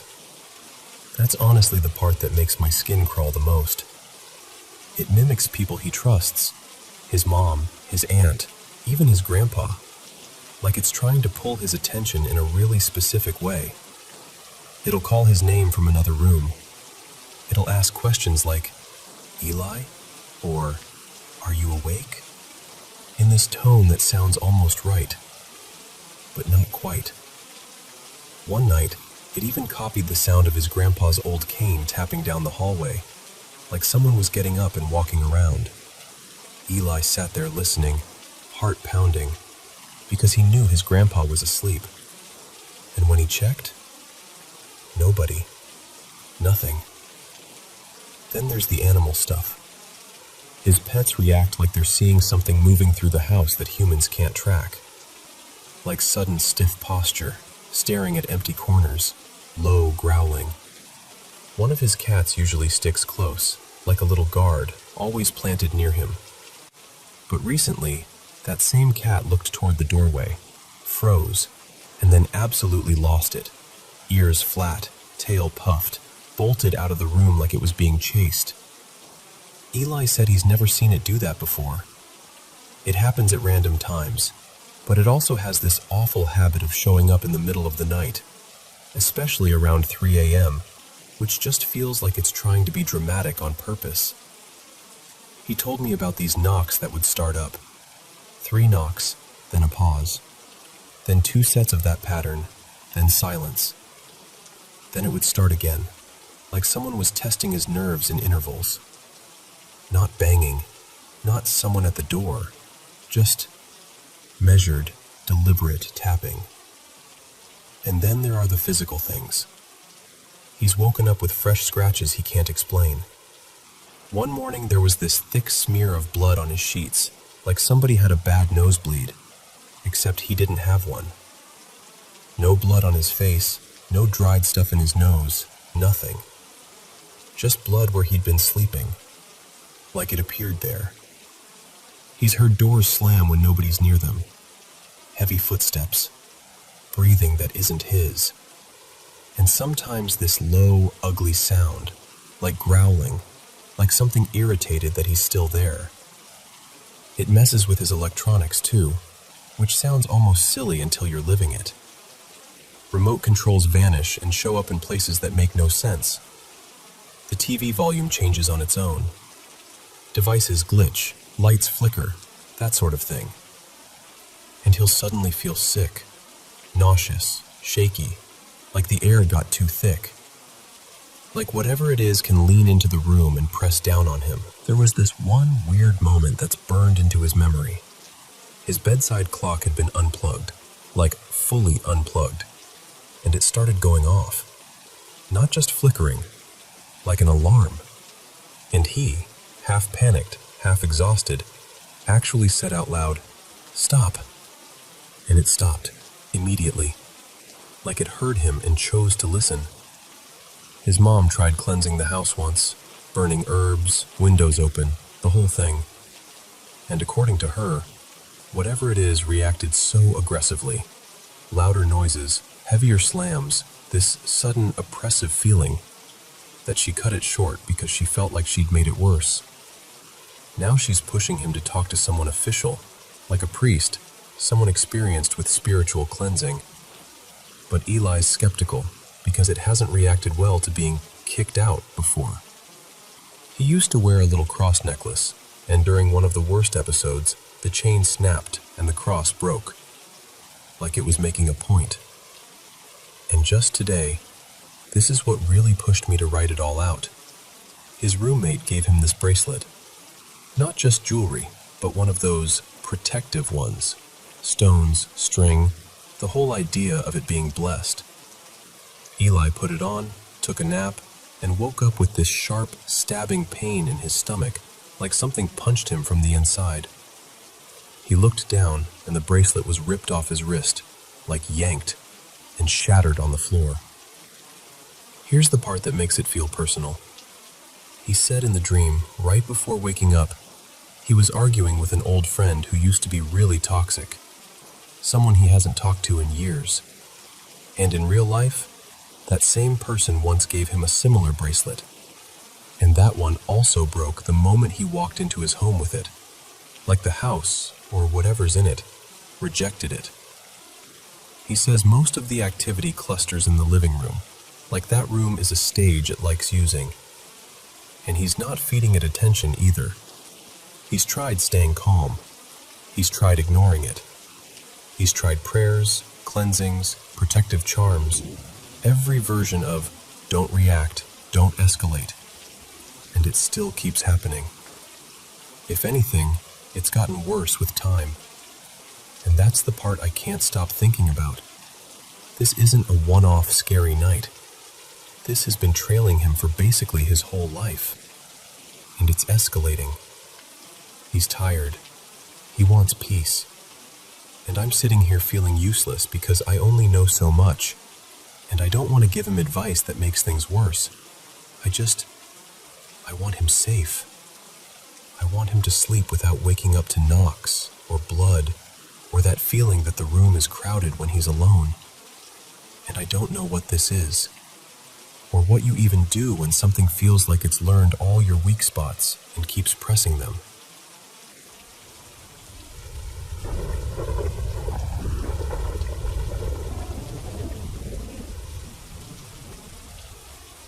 So, let me tell you a few things that have happened in my life, because when I lay them all out like this, it's hard not to wonder what I'm carrying around inside me.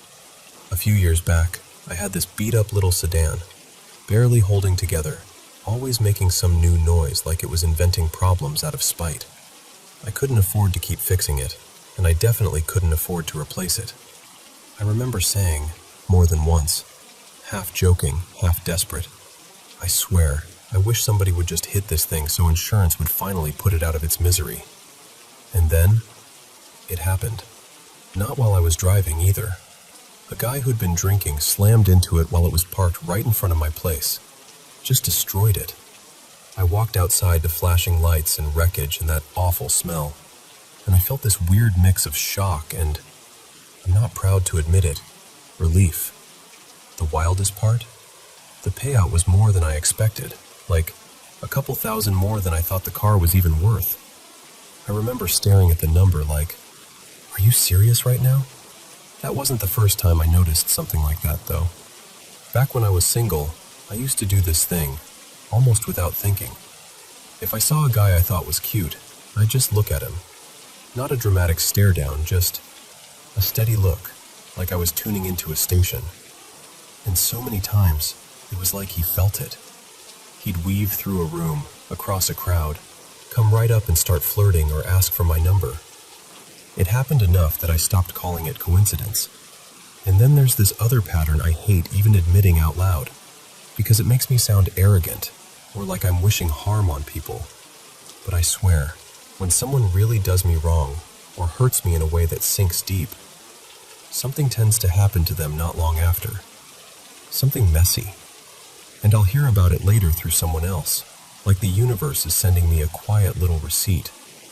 The biggest example is my ex. Let's call him Mason. Mason wasn't just a bad boyfriend. Mason was the kind of person who could turn the air in a room into a weapon. When I finally left him, it wasn't clean or calm. Of course it wasn't. I was packing my things, trying to stay focused, trying not to fall apart. And he followed me around the whole time, yelling, saying things meant to cut me open. I was crying, shaking, just trying to get my last bag and get out. And I remember turning around at the door, my hands full, my face hot from tears, and something in me just snapped into this cold, steady clarity. Like my voice didn't even belong to the panicked version of me anymore. I said something like, I want you to understand what you've done, and I want you to know I'm putting this on you. You won't be loved gently. You'll keep breaking people, or they'll break you. You're going to live inside the consequences of who you are. And every time life turns on you, I want you to remember my words and know you earned it. I didn't say it like a movie villain. I said it like a final truth, like I was carving it into stone. 2 years later, he messaged me, out of nowhere. He told me he genuinely believed I cursed him. And then he started listing everything that had happened since we split, like he was building a case. The women he dated after me? One cheated, got pregnant by someone else, and left. Another was living this double life he didn't see coming.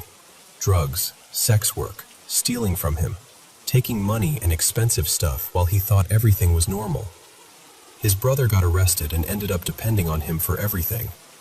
His mom had a huge health scare and nearly died. Took months and months to recover. His closest friend just vanished on him. blocked him everywhere without explanation. I just felt heavy. Like, oh, so it wasn't just anger. It was something else. Because that's the thing. I've noticed my energy does stuff. Not always on purpose. Sometimes I'll walk into a room already overwhelmed, and suddenly everyone's tense. Or I'll be in a really bright, good mood, and people around me start laughing more, opening up, acting softer. It's like my emotional weather leaks out and changes the temperature of everything nearby. When I was younger, it was even stranger. I used to feel spirits, like feel them the way you feel someone standing behind you when nobody's there. Sometimes it felt comforting, sometimes it scared me. As I got older, it faded, but every now and then I still get little signs, like something brushing my awareness, like a gentle nudge saying, pay attention. And there's this one presence I've felt for as long as I can remember. Protective, familiar, like someone quietly keeping watch. My mom had a miscarriage before I was born. She never talked about it much, not in a dramatic way, just a sad fact that lived in our family history. Years later, I went to a psychic. Let's call her Nadia, mostly out of curiosity. I didn't tell her anything personal, and she said, very calmly, you have a spirit with you. A sister energy. She protects you. She's been with you your whole life. I swear my stomach dropped, because she couldn't have known. And it wasn't just the miscarriage. She described the exact feeling I'd had since childhood. That sense that I wasn't alone in the way people mean when they say, you have support. More like, something unseen but steady had my back. My dreams do it too. This is another thing that makes me pause. Sometimes I'll dream something small and oddly specific, and then it happens later. Not always the same way, but close enough that I'll get that chill, that I've already been here feeling, like my mind peeked ahead when it wasn't supposed to. And I can't even count how many times I've blurted out what I think someone is thinking, without meaning to. It'll just come out, like I'm hearing a thought that isn't mine, and they'll look at me like I just pulled a secret out of their pocket. It happens with friends, with strangers, with people I've barely exchanged 2 sentences with. That shocked look is always the same. I've seen a couple different psychics over the years, mostly because, honestly, I needed someone to either confirm I wasn't imagining it, or tell me I was. One of them told me, you already know you have abilities. You get them from your mom. And then she said something that stuck with me. If you ever have a daughter, hers will be stronger than yours. And the last one, this one still makes me laugh a little because it's so surreal, told me something like, you're written about in old stories. She implied I had some connection to Greek myth, like I was the kind of being people used to turn into legends, and that I chose to live a human life because I wanted to understand what it felt like.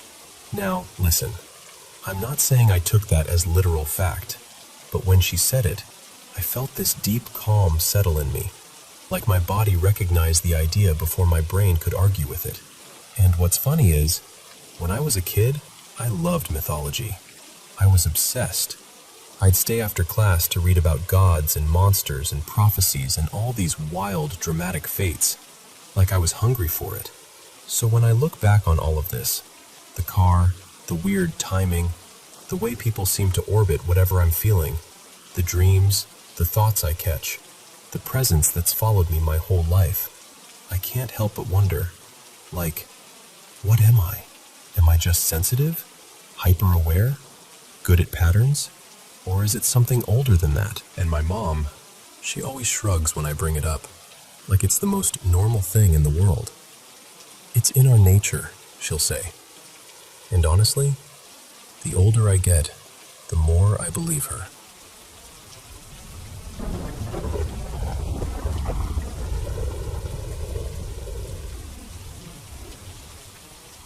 So, when I was a kid, I used to feel things around me that I couldn't explain.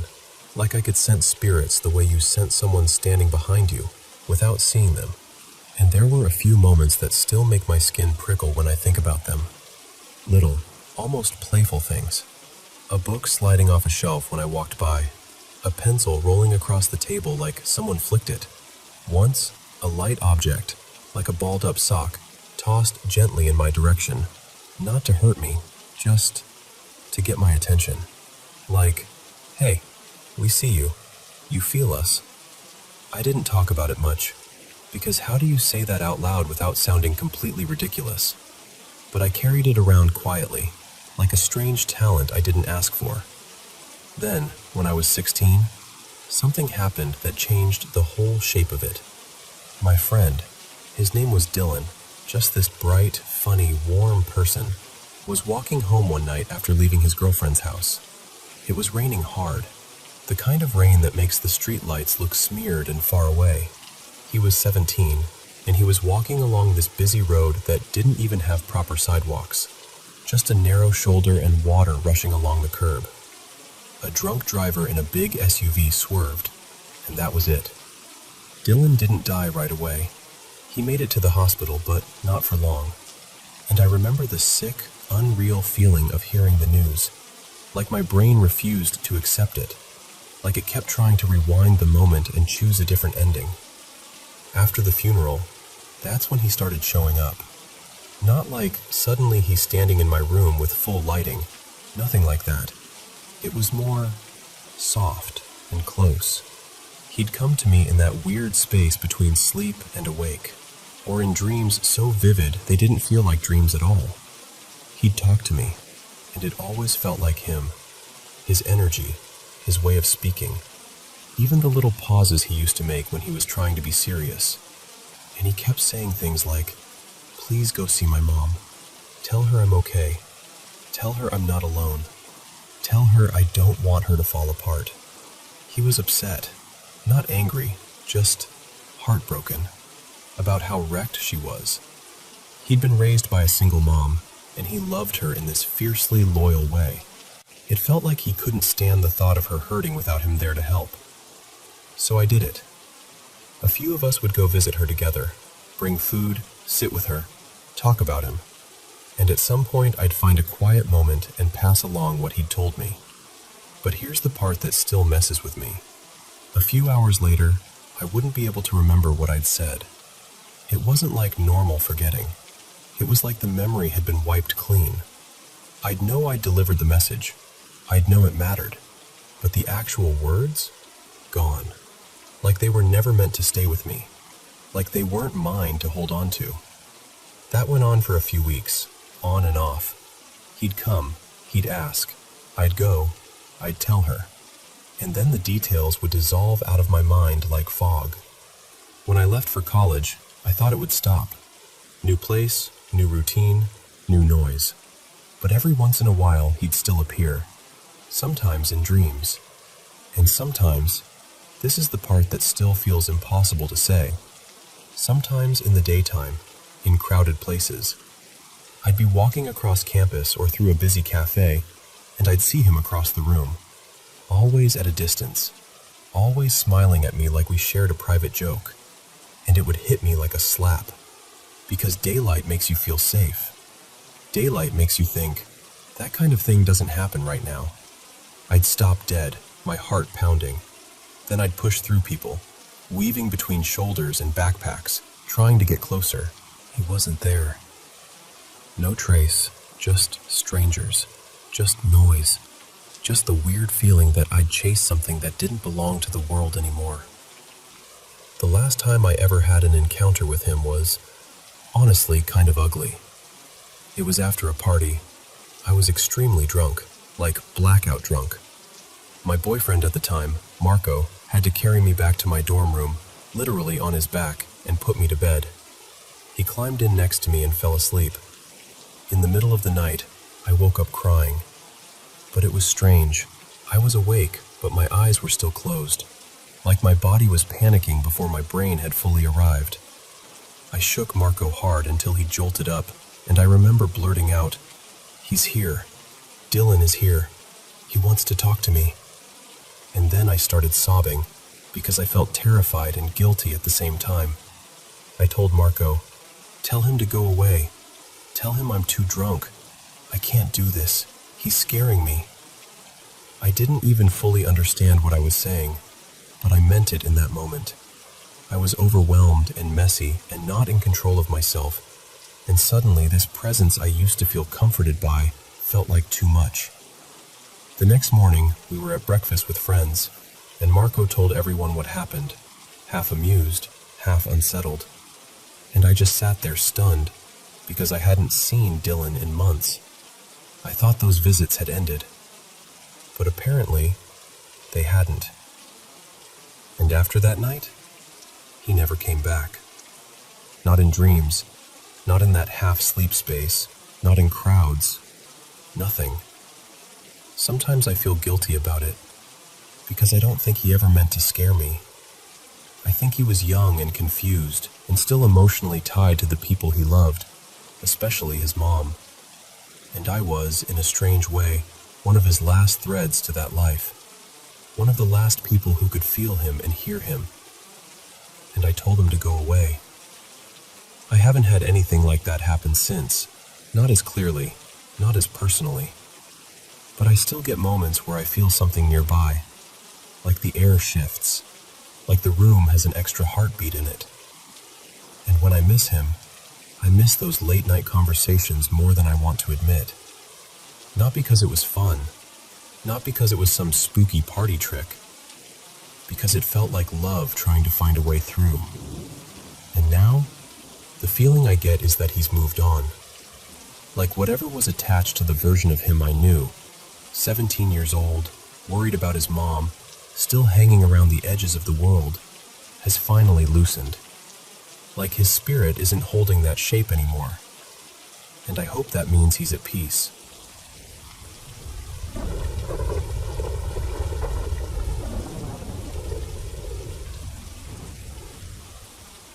So this happened about 6 years ago, when I was in my final year at uni.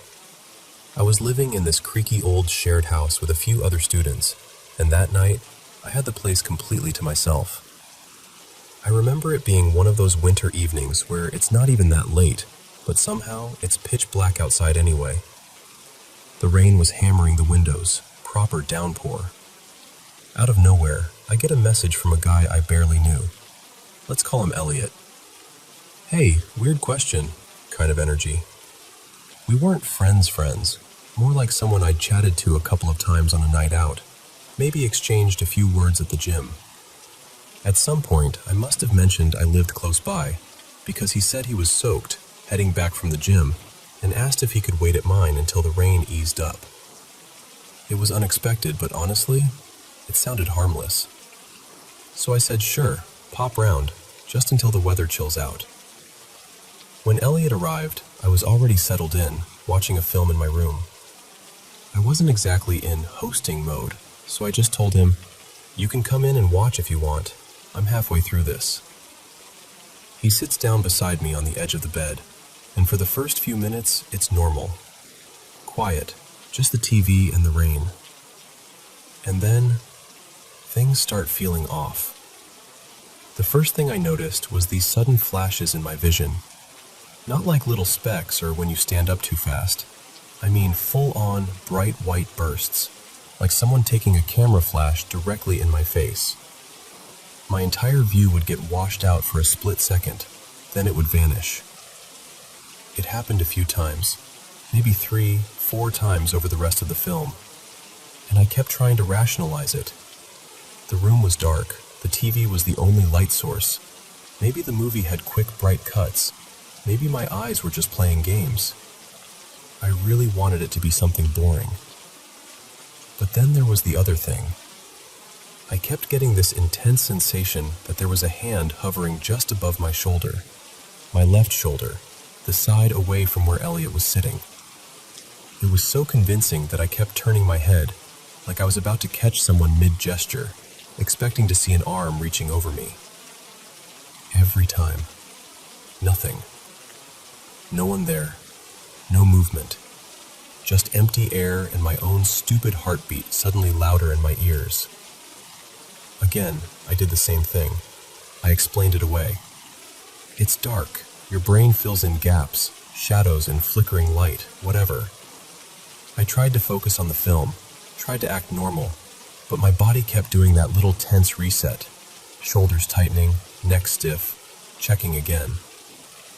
Eventually the film ends. By then, the rain had eased off, and Elliot stands up like, "All right, I'll head out." I remember thinking, okay, that was slightly weird, but fine. Like maybe I was overtired. Maybe the stormy atmosphere got in my head. Nothing I'd be telling people about. And then, right as he's putting his shoes on near the door, he does this sudden little jolt, this sharp twitch in his shoulder. The kind you might not even mention normally. But for whatever reason, I did. I said something like, "You all right? What was that?" And without even looking up, still calm, still tying his laces, Elliot goes, super casually, "Oh yeah, that happens because there's something that follows me. Like a demon, basically. Whenever it touches my shoulder, I twitch." Just like that. Like he was explaining a stiff neck. I swear my whole body went cold. I just stood there, completely stuck, because my brain immediately replayed the entire evening. Those white flashes, that constant feeling of something hovering over my shoulder. But no, the weird stuff happened first. Then he said that. I don't even remember what I replied. Something embarrassingly neutral like, "Right, okay." Like I was trying to be polite to a conversation about the weather. And then he finished his shoes, stood up, said goodbye, and left into the night like he hadn't just dropped a nuclear bomb into my living room. I didn't message him again after that. I was rattled for days, checking over my shoulder in the mirror, sleeping with the hall light on, feeling silly about it, then feeling not silly the second the house went quiet. And here's the thing, nothing ever happened again. No more flashes, no more hovering hand sensation, nothing that I could point to and say, "Yep, confirmed." I'm still not someone who goes around insisting the supernatural is real. But that night, that was the closest I've ever come to genuinely questioning everything for a minute. Because I still can't explain how my body seemed to react to something I hadn't even been told about yet.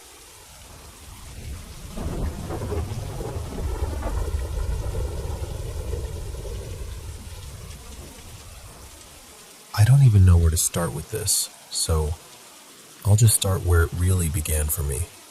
My cousin Marisol has lived in this old place for years, and it's always had this on and off energy.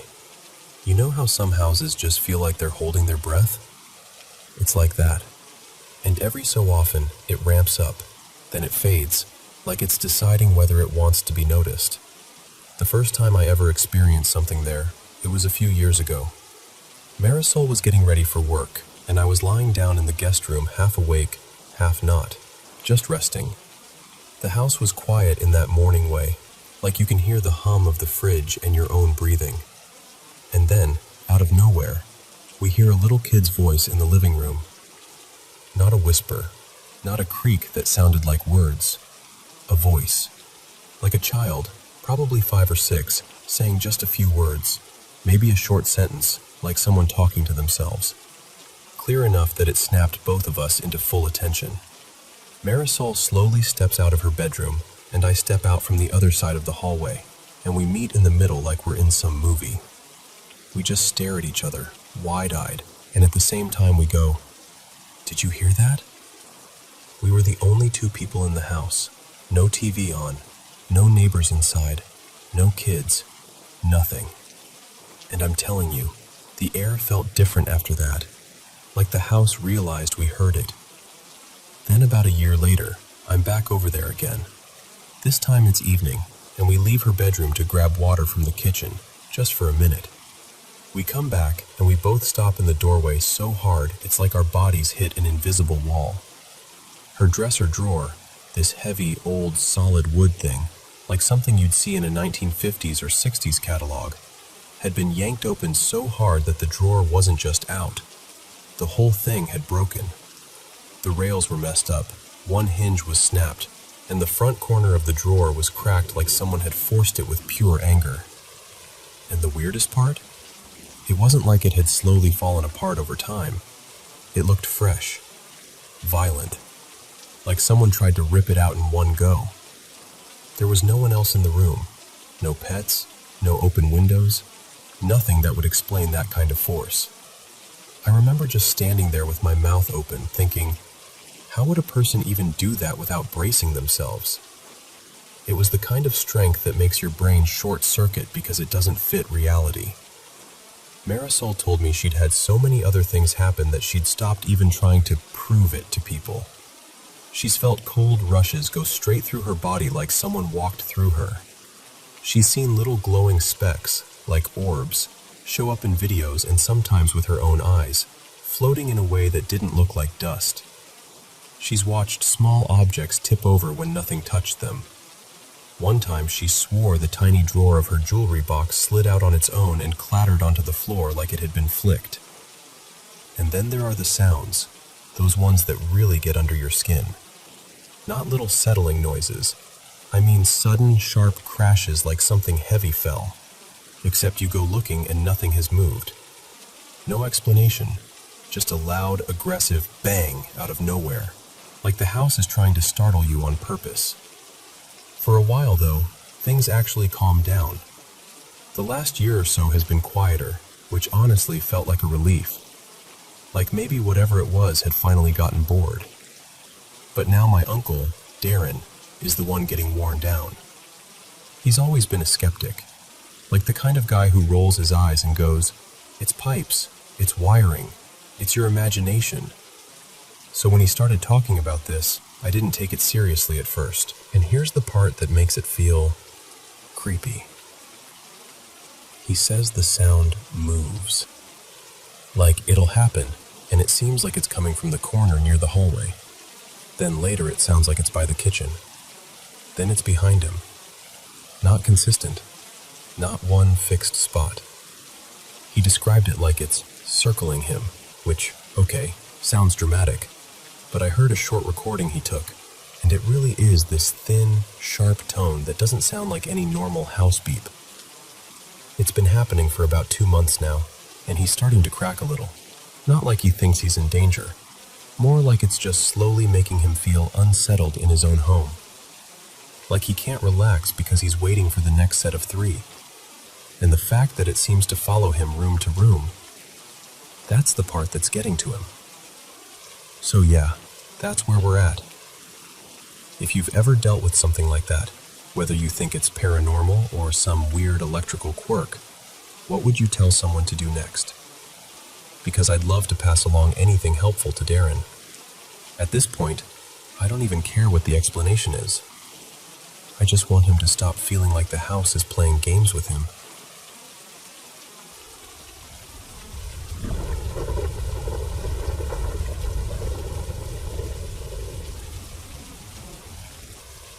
So, this story goes back to when I was about 8 years old, living in a smaller house in the west side of Mesa, Arizona. It wasn't fancy or anything, just me, my mom, and my little sister, and we were making it work. And honestly, up until a certain point, I didn't feel like anything was off in that place. It just felt like home. But then my older sister, Marisol, moved in with her 3 kids for a while. We had this extra room, and she needed somewhere to land, so my mom made it happen. The house got louder, more crowded, more alive. And that's when the weird stuff started. At first, it was little things that didn't make sense unless you really sat with them. Like the old basketball in the backyard. Out of nowhere, you'd hear it bouncing by itself, like someone was dribbling it and steady. Or you'd hear a hard thump against the back wall, like it had been thrown. And sometimes, no joke, you'd hear footsteps above us, like someone running across the roof, back and forth, quick like they were playing a game up there. We'd all freeze and look at each other like, "Did you hear that?" But no one wanted to be the one to say it out loud. Then one night, the whole house snapped awake to a scream. It came from Marisol's room. She and the kids were all sleeping in there together. My mom shot out of bed, and I ran right behind her, my heart going crazy. We burst into the room thinking something horrible happened.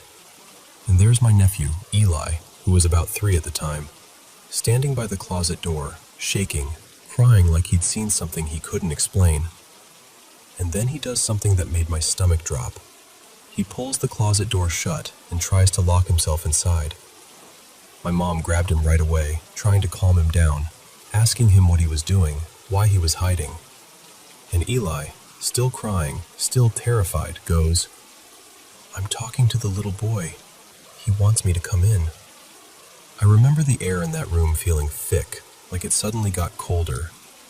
Because at that age, kids can imagine a lot, but the way he said it wasn't playful. It was serious. Then he wipes his face and says something else, something that felt so specific it didn't sound made up at all. He goes, "He's on the roof."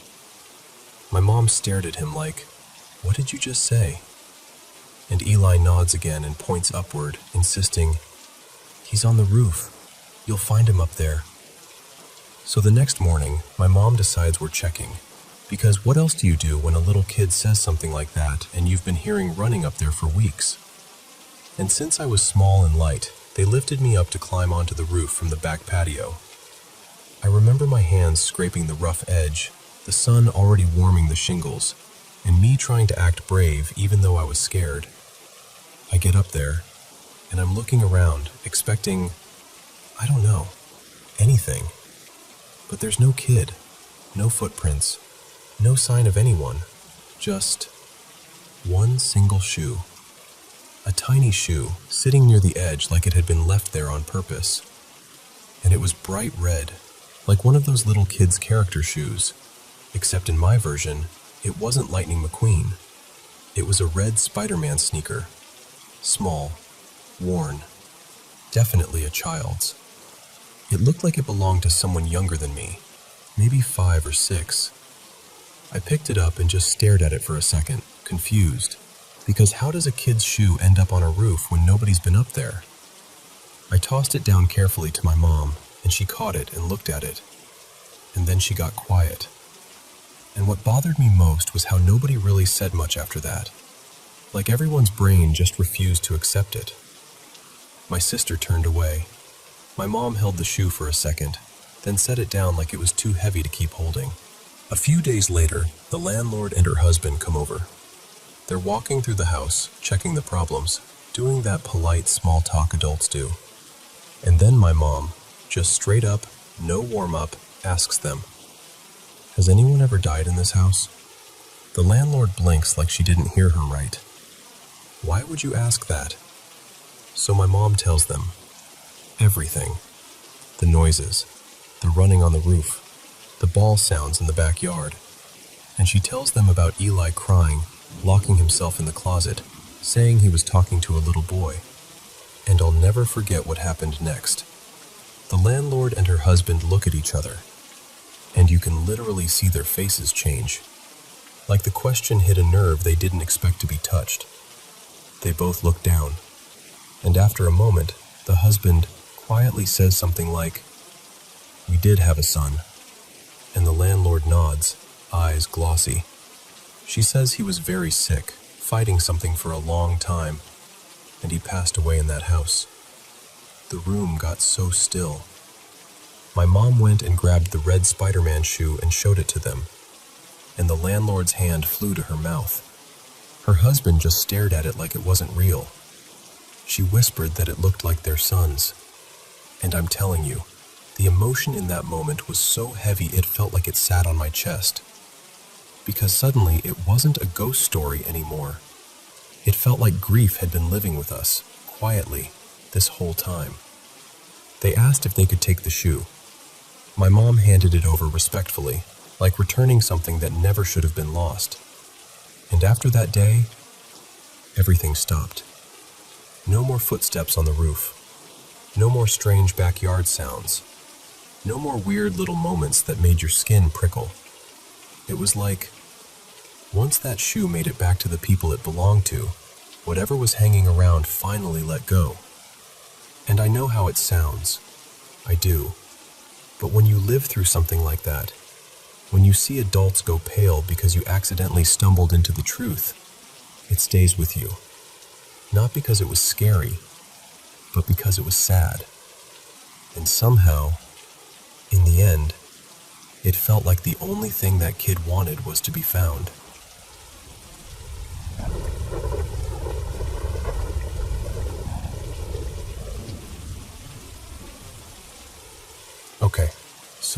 I'm gonna tell you something I don't usually share with people unless I really trust them, because it sounds like the kind of thing you'd roll your eyes at.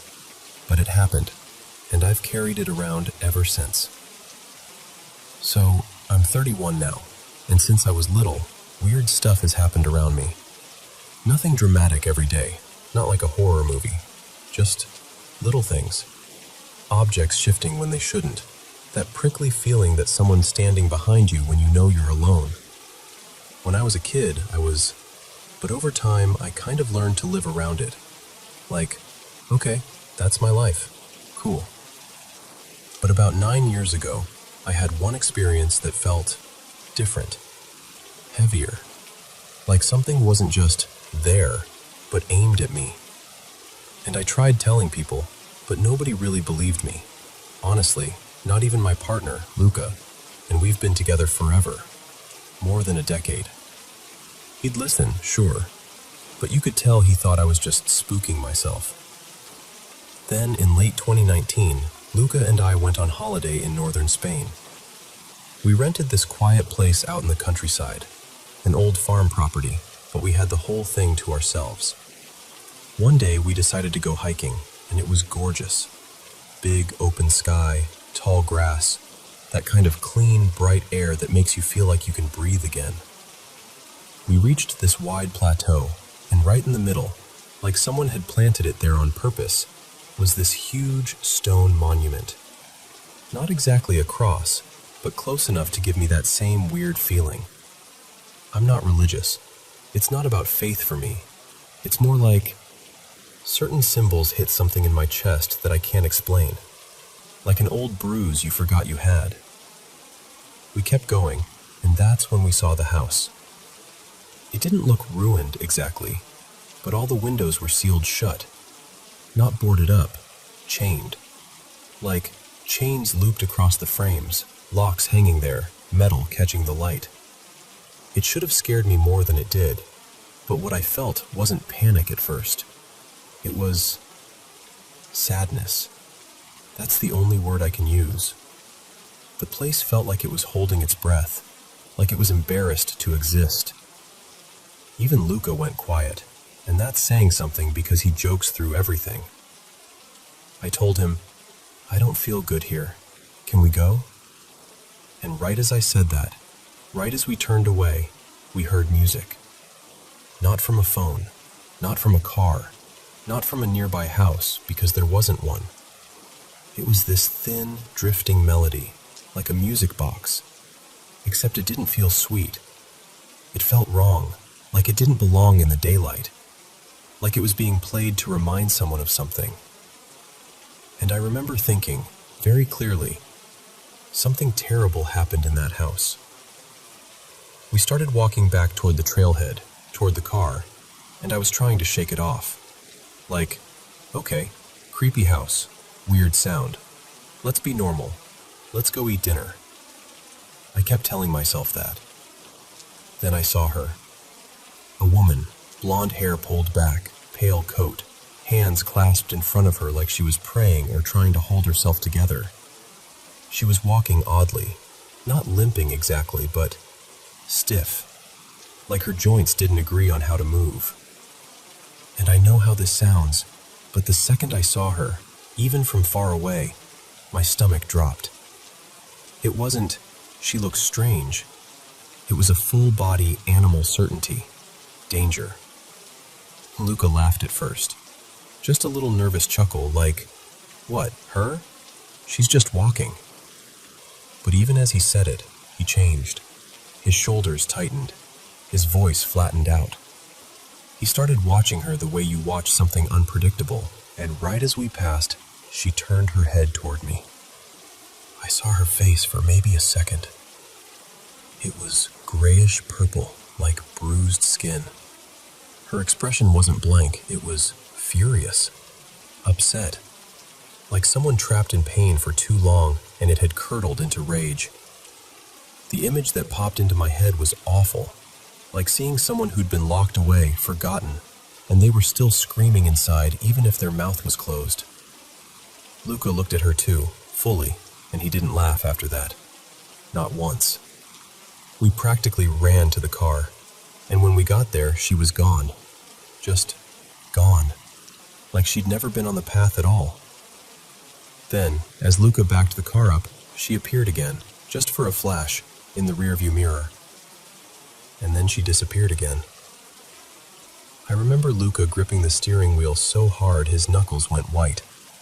And later he said, really quietly, "I never want to see something like that again." Back at the rental, I tried to look up the area, tried to figure out if the house had a history. Fire, murders, anything. But it was like it didn't exist on paper. No articles, no official records I could find. Just nothing. But I couldn't shake this feeling, this awful pity, that whoever that woman was, something had been done to her. Like she hadn't just died, like she'd suffered. And that's where most stories would end, right? Like, creepy encounter, we left, the end. No. That night, while we were getting ready for dinner, we started hearing noises. Little knocks, soft thumps, like something shifting in the building. And we were alone. No neighbors on the other side of the wall, no upstairs footsteps. The whole place was ours. I remember joking, trying to keep it light, like, well, tonight's gonna be fun, with that shaky laugh you do when you're trying not to cry. Around 1:45 a.m., I woke up to the sound of the doorknob turning. Not a random click. Turning. Rattling. Like someone was testing it over and over. Then, this is the part that still makes my skin go tight. Even though the door stayed closed, it sounded like someone kicked it. Like a hard impact. Footsteps. In the kitchen. Walking fast, back and forth, like someone pacing with purpose. Then the sounds moved toward the veranda, and then into the hallway, and then into the rooms. I lay there frozen, staring into the dark, and I felt it. That presence. The same heavy, pointed feeling from years earlier. Not curious, not neutral, malicious. And then it got closer. Close enough that I felt like it was standing near the bedroom door, watching me. You know that feeling when you can't see something but your body is screaming that it's right there? Like every hair is trying to stand up and point at it? A few minutes later, it felt like something ran toward the bed. Not footsteps, more like a pressure change, like the air itself surged. And then I sensed it right beside me, near my head, like it was leaning over me, like it was about to climb on top of me. I couldn't move. I couldn't even get my voice to work. I was trapped inside my own body, trying to scream through wet cement. And then Luca woke up. He started shouting, like angry shouting, not confused, like he was fighting something he couldn't see. And the second he did, everything stopped. The sounds, the pressure, the feeling, like someone flipped a switch. I blinked, and it was morning light logic again, and my brain tried to do that thing where it tells you it was a dream. But later, Luca told me what he experienced. So it wasn't just sleep paralysis. It wasn't just my imagination. We left that place and never went back. And for a long time, I didn't have anything that dark happen again. I actually let myself believe maybe it was over.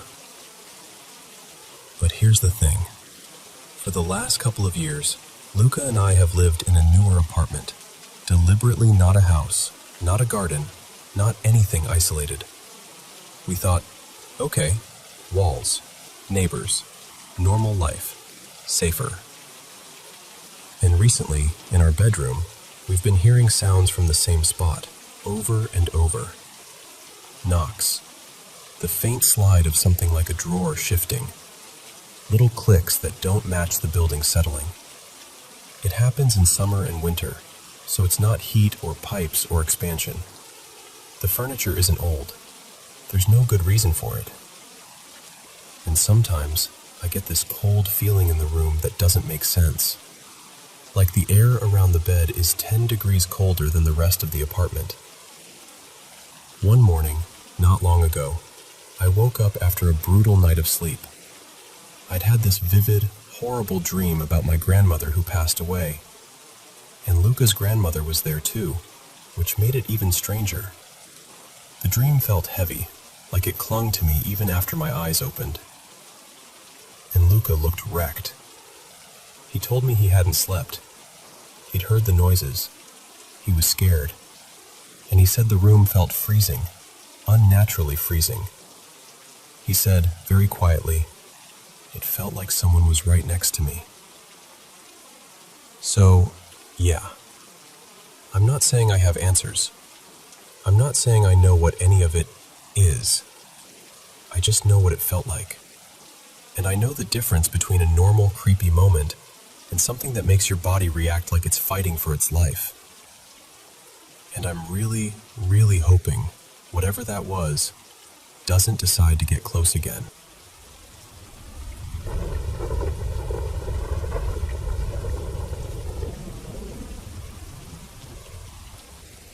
Hey, so I've been sitting with this for a while, and I'm finally just going to say it out loud the way it happened, because keeping it in my head is making it heavier. It was New Year's Day, and I swear it started off with the kind of weird little thing you'd normally laugh about later. Except it didn't stop. I was in my kitchen, half awake, and a pop can, like an empty one I thought I'd tossed, suddenly jumped when I bumped the counter. It didn't just fall. It whipped up and shot right in front of my face and scraped the side of my neck. Close enough that I stood there with my fingers pressed to my skin thinking, that was way too close. You know that cold wave of what if that hits your chest? That. And then, later that morning, I went into my bedroom, already uneasy, and I got this awful sense that something was there. Not like a shadow from a curtain, like a presence. I even remember staring at this one spot near the foot of the bed, near the mirror, because something about that exact area felt wrong. My eyes kept snapping back to it like my body was noticing something my brain couldn't name. Around the same time, I was on FaceTime with my grandma, Nana Lydia, and my sister Marin was sitting beside her. I was trying to sound casual, like, haha, this is creepy, but whatever, while showing them these strange marks on the wall. They looked like claw marks. I know how that sounds. But they were long, angled scratches, and I hadn't dragged furniture there or hung anything up. I was literally panning the camera like, look, tell me I'm not losing it. And then, this is the part that still makes my stomach flip. I was on the bed, phone in my hand, and it felt like my body got yanked. Not tripped, not startled, pulled. Like someone grabbed me by the middle and hauled me sideways. I went flying off the mattress and hit the floor hard, shin first, right on that same spot I'd been staring at earlier. The pain was immediate, sharp, deep, like it rang through the bone. My phone launched out of my hand too, like I couldn't even hold on to it. And I just lay there for a second with my heart slamming, trying to make sense of how fast it happened.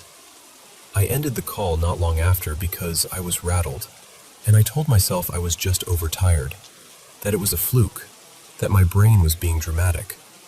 But I couldn't shake the fear. I didn't even want to sleep in my bedroom after that. I dragged a blanket to the living room and slept on the couch instead, with the lights on, like a kid.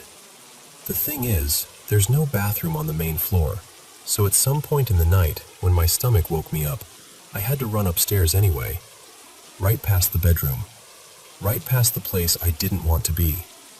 And that's when the last incident hit. Only it wasn't spooky, it was physical, and it was terrifying in a totally different way. I got hit with sudden, brutal diarrhea, like my whole body turned inside out in minutes. I hadn't really eaten properly the day before. My appetite's been off because of my stimulant medication, so it wasn't even like I had anything in me to lose, but my body was dumping everything anyway. I started sweating through my clothes fast, the kind of sweat that feels cold and hot at the same time. My mouth went dry. My hands got weak. I remember sitting there thinking, I'm going to pass out. And then it got worse, because when I tried to stand, my legs didn't feel like they belonged to me. I couldn't even reach for my phone. I honestly thought, this is it. I'm alone in this house and I'm going to die on the bathroom floor. And then, I blacked out. The next day, I was still shaky and bruised and in that awful, foggy aftermath where everything feels unreal. I talked to Marin again, and she told me something that made my skin prickle. She said from her end of the FaceTime call, it didn't look like I fell. She said it looked like I got abruptly pulled because of how suddenly my arm jerked and how the phone just flew like it had been knocked out of my hand. So then I did what you do when you're scared and you don't know what else to do. I started digging. And while I was looking things up, this memory surfaced that I hadn't thought about in years. It came back like a flash, and then it just sat there, heavy and undeniable. I bought this house in late summer of 2022. I remember being excited and stressed and running around fixing little things before I fully moved in. Then that fall, I got into a terrible rear-end collision on my way back from the property. My car was totaled. I got a traumatic brain injury.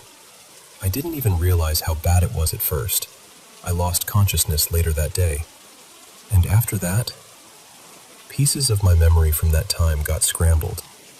Some of it is still missing. Some of it still feels like it happened to someone else. But here's the memory that came back. Before that crash, I had been in the bedroom, near the mirror, and I saw a figure at about waist height in the reflection, right in that same area where I'd gotten hurt on New Year's Day. And in that moment, back then, my body had reacted before my brain did. I remember this surge of panic, like my instincts were screaming at me to get out. I wasn't just leaving the house that day in 2022. I was fleeing it. So once that clicked, I pulled the property registration record. Here we call it the parcel register. And I started piecing together the history.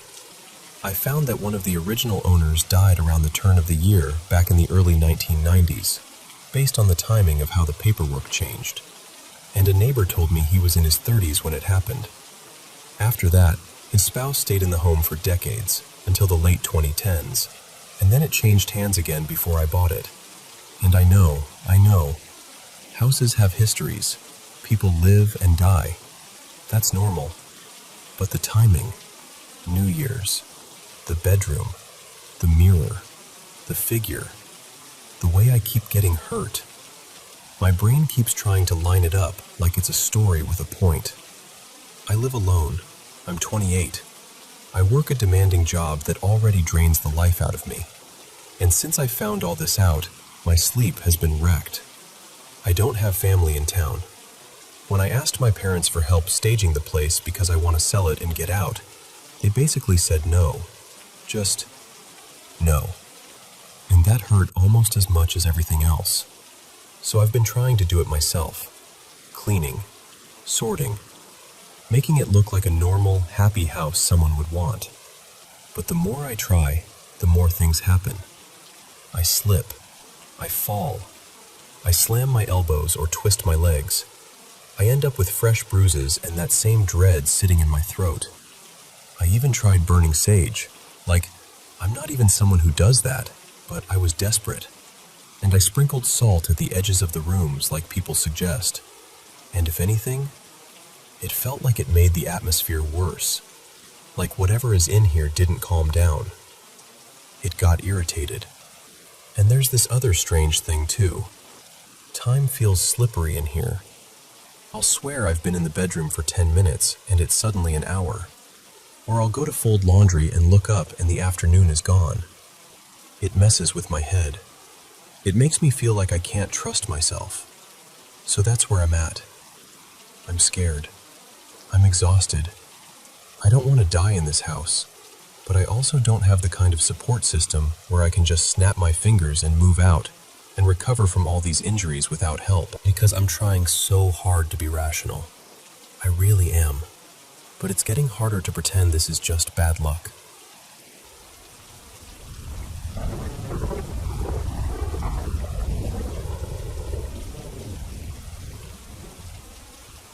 So, I'm going to tell you this the way my mom told it to me, because I was just a tiny baby when it happened. barely a few months old, so everything I know is from her memory. It was a little over 20 years ago, back when my parents were living in the same old house my mom grew up in. The kind of house that holds on to family history, you know? My mom's dad, my grandpa, had passed away years before I was born. I never got to meet him, even though I ended up being named after him. And for a long time, that was just a bittersweet fact. Until the house started doing this thing. One afternoon, my dad, Elliot, was out of town for work. It was just my mom, Marissa, and me. I was maybe 4 months old, sleeping in my crib upstairs. My mom had laid down in the nursery too, just trying to steal a nap when the baby naps, because you do what you can. And then she heard it. The door that led in from the garage opened. Not a creak, not the house settling, an actual open. And right after that, clear footsteps. Like someone had walked into the kitchen with purpose, like they belonged there. My mom said her whole body went cold. She sat straight up, scooped me out of the crib without even thinking, and just stood there listening, waiting for another sound, a voice, anything. But the house went quiet again. So she did the only thing she could think to do. She ran. She bolted down the stairs, holding me tight, and rushed straight out the front door. Once she was outside, heart pounding, she circled the house, checking everything. The windows, the locks, the doors. She even went to the garage door, and it was locked. Deadbolted. No sign anyone had come in at all. At first, she tried to talk herself out of it. Maybe she dreamed it. Maybe the sound traveled weirdly in that house. But over the next several weeks, it happened again. And again. Same pattern. The garage door sound, then footsteps through the kitchen. Sometimes down the hallway. Once she swore she heard the soft weight of someone settling into the recliner in the living room, like that old chair cushion giving in under a familiar body. And then there were the nursery sounds. Both my mom and dad would hear walking in my room when I was asleep. Not just a creak in the floor, actual pacing, like someone moving from one side of the nursery to the other. And the unsettling part was, they'd be in the kitchen, or the bedroom, or downstairs together. They'd go check, expecting maybe the other parent was up there, but no one would be in the room.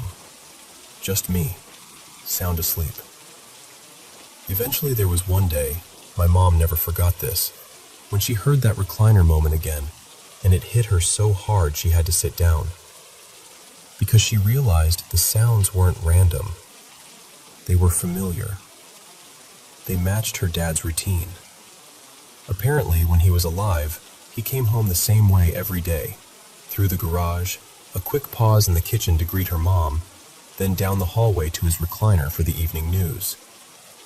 My mom said it was like hearing an old habit replayed, step by step, like the house remembered it. The only person who actually saw anything was a babysitter, Kendra, who watched me one night while my parents were out. Kendra told them she went upstairs to check on me, and as she reached the top of the stairs, she clearly saw part of someone.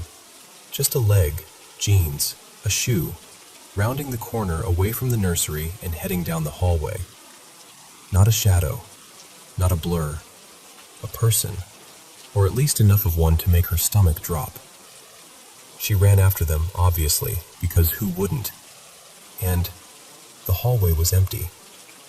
No doors opening, no footsteps fading, just nothing. So she asked a priest to come by and bless the home. Nothing dramatic, nothing movie-like, just a calm, respectful blessing. And my mom, Marissa, said she spoke out loud too, kind of gently, like she was talking to her dad right in the room. She told him it was okay, that she loved him, that he didn't need to stay, that it was time to rest. And after that, it stopped. The garage sounds stopped. The hallway footsteps stopped. The nursery pacing stopped. Like someone finally listened and let go. My mom was the youngest in her family, and I was her first baby. And our family has always believed, quietly, without making it into some big scary thing, that it was just my grandpa coming back one last time, checking on his daughter, seeing the baby who carried his name, making sure we were okay. And honestly, when my mom tells it, it doesn't feel like a horror story. It feels like a goodbye.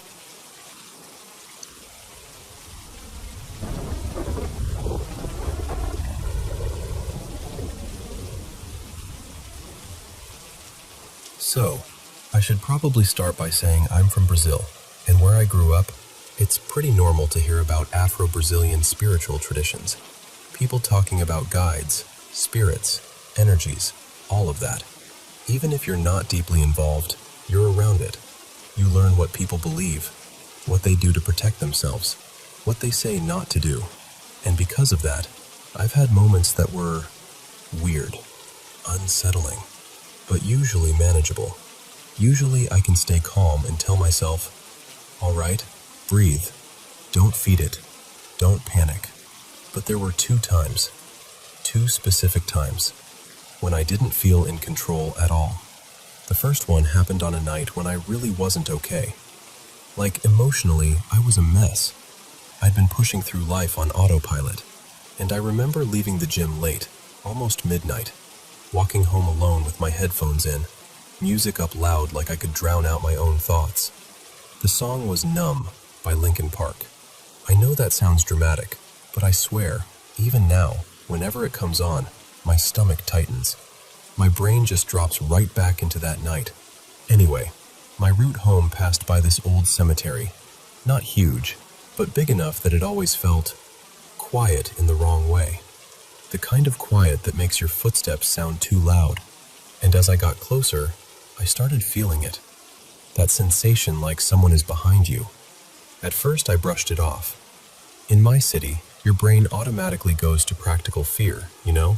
Like, don't get robbed, don't be stupid, keep walking. But this wasn't just nerves. This felt thick, like the air got heavier, like something was pressing down on my shoulders and chest. It didn't feel like a person following me. It felt like presence, like something had noticed me and decided I belonged to it for the next few minutes. Then I reached the street right in front of the cemetery gates, and my body just flipped into survival mode. You know that feeling where you don't even decide to be afraid? Your body decides for you? That's what happened. Because the being followed feeling changed. It wasn't behind me at a distance anymore. It felt like it was moving fast, like it was running toward me. And the pressure got so intense it felt suffocating, like I couldn't get a full breath. So I ran. And I know, afterwards, I thought the same thing. Why did you run? Because if it's something spiritual, running doesn't help. And if it's a person, you might make yourself look like an easy target. But I wasn't thinking. I was pure panic. I ran hard, praying under my breath, begging to see anyone. A neighbor, a couple, a car, anything. Just something normal to snap the moment in half. The worst part was the sense that it reacted to me running. Like the second I acknowledged it, it got excited. Like, oh, you feel me. And it pressed in even harder, like it was right on my back. I got home shaking, hands clumsy, heart slamming, like I'd sprinted a mile. I didn't even turn on all the lights at first. I just went straight into my little, I'm not playing with this, routine.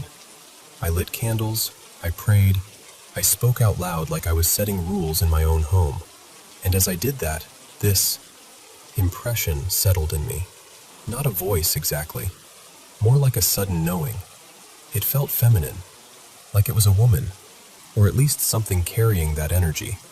A presence that had latched onto me on that walk and followed me right up to my door like it had permission. I never found out what it wanted. I still don't know, but I know what it felt like. Not curiosity, not harmless.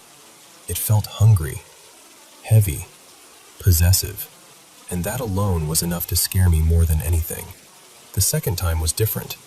It happened indoors, in a place that was supposed to be safe, and I remember smiling at first, because it was kind of comforting. But then I said something that I immediately regretted. I told him, gently, just Be careful. Sometimes things pretend to be good. Sometimes they act helpful just to drain you or attach to you. The second those words left my mouth, immediately, the light bulb in my room exploded. Not flickered, not burned out, exploded. A sharp pop and that hot, bitter smell, like scorched dust and electricity. We both went quiet. I stood up to go check it, and I walked to my bedroom door like I was on rails. And then I got there and I just stopped. I couldn't cross the threshold. It was like my body locked up, like my muscles refused to cooperate. And the fear wasn't just, I'm scared. It was primal. Like every instinct in me was screaming, do not go in there. I tried to force myself, like, come on, it's your room. It's literally your room. But the closer I leaned, the worse it got. Like stepping forward would be stepping into something that wanted me. So I backed up, breathing fast, and I did the only thing I could think of. I lit candles again.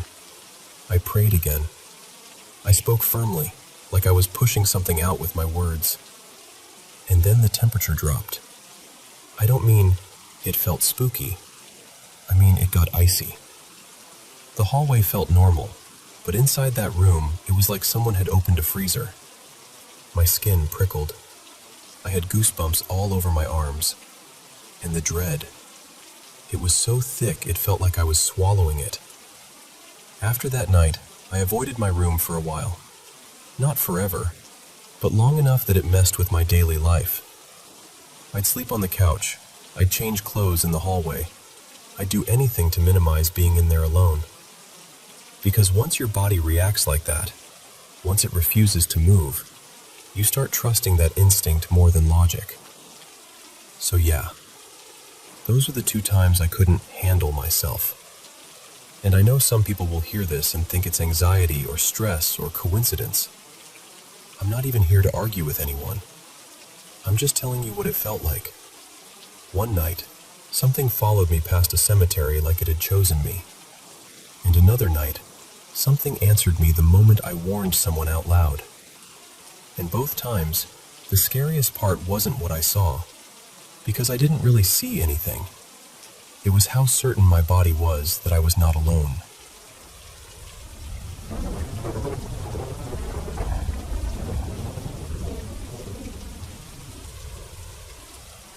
So this happened. I want to say around 6 or 7 years ago now. One of those sticky, bright summer afternoons where everything feels easy. My girlfriend at the time, Maya, our friend Eli, and I were just out walking near our place. There was this paved footpath we took a lot. On our right, this big open dog park. Wide grass, a couple people tossing tennis balls, the whole wholesome scene. On our left, a thin stretch of trees that gave just enough shade to make it feel like a little tunnel for a minute. It was broad daylight, like the kind where you can see every detail. And our mood was great. We were talking about nothing important, laughing, enjoying that we should do this more often feeling. And then, this is the part where my stomach still tightens a little, even thinking about it. I glanced up the path, kind of absent-mindedly, and I saw something that didn't fit the picture. Just wrong in a quiet way. So I did that casual thing, trying not to sound dramatic, and I went, hey, do you guys see that? Like I was joking. Like it was going to be a weird sign or someone wearing something ridiculous. Both of them looked, and we all stopped walking at the exact same time. Up ahead, maybe like 30 or 40 yards away, there was this figure. Human-sized, technically, but the shape was all expanded. Like whatever it was wearing made it look too wide, too bulky, too solid. It was covered head to toe in what looked like thick, dark fabric, almost like heavy brown or black robes. No arms, no legs, no normal outline, just a big, uneven mass. And then the face, if you can even call it that. It had this huge mask, oversized. Not like a Halloween mask, more like something ceremonial, something old. The top of it rose way above where a head should be, like an extra foot or two of height. And it was wide, comically wide, like it stretched out on either side. The whole thing came down low, almost to where you'd expect a person's thighs or knees to be. We didn't even say what we were seeing out loud at first. That's what scares me when I think back, because the silence meant we all knew we were looking at the same thing. No one had to ask, "What is that?" We just stared. And then it moved. Except, moved isn't even the right word. It looked like it was dancing, like it was bobbing up and down, swaying side to side. This slow, rhythmic shifting like it was stepping from one foot to another, facing us the whole time. I remember thinking, for a split second, is this some kind of performance? Like maybe someone was messing around, or filming something, or... But nothing about it felt playful. It felt deliberate. Like it knew we were there, and it was putting on a show for us specifically. We still didn't run right away. We were frozen, honestly, trying to make our brains accept what our eyes were insisting on. And then it started coming toward us, still dancing, still doing that slow sway step like it was taking its time. Only, here's the part that flipped a switch in my body. Even though the motions were slow, it was covering distance fast, like sprint fast. Like the path between us was shrinking at an impossible rate that didn't match the movement at all. It looked like it should have been creeping forward, but it was closing in like something charging. That's when fear finally hit us all at once. Pure, instinctive panic. No conversation. No, should we go? Just the three of us turning and running like our lives depended on it. We didn't stop until we got back to our apartment. We slammed the door, locked it, and just stood there bent over, gasping, wide-eyed, trying to talk but not getting full sentences out. And the whole time, the only thing I could think was, it was daytime. We were sober. We all saw it, together, the same thing. To this day, I don't know what it was. I don't even know what explanation would make sense. But I do know this. That was the most terrified I've ever been in my life.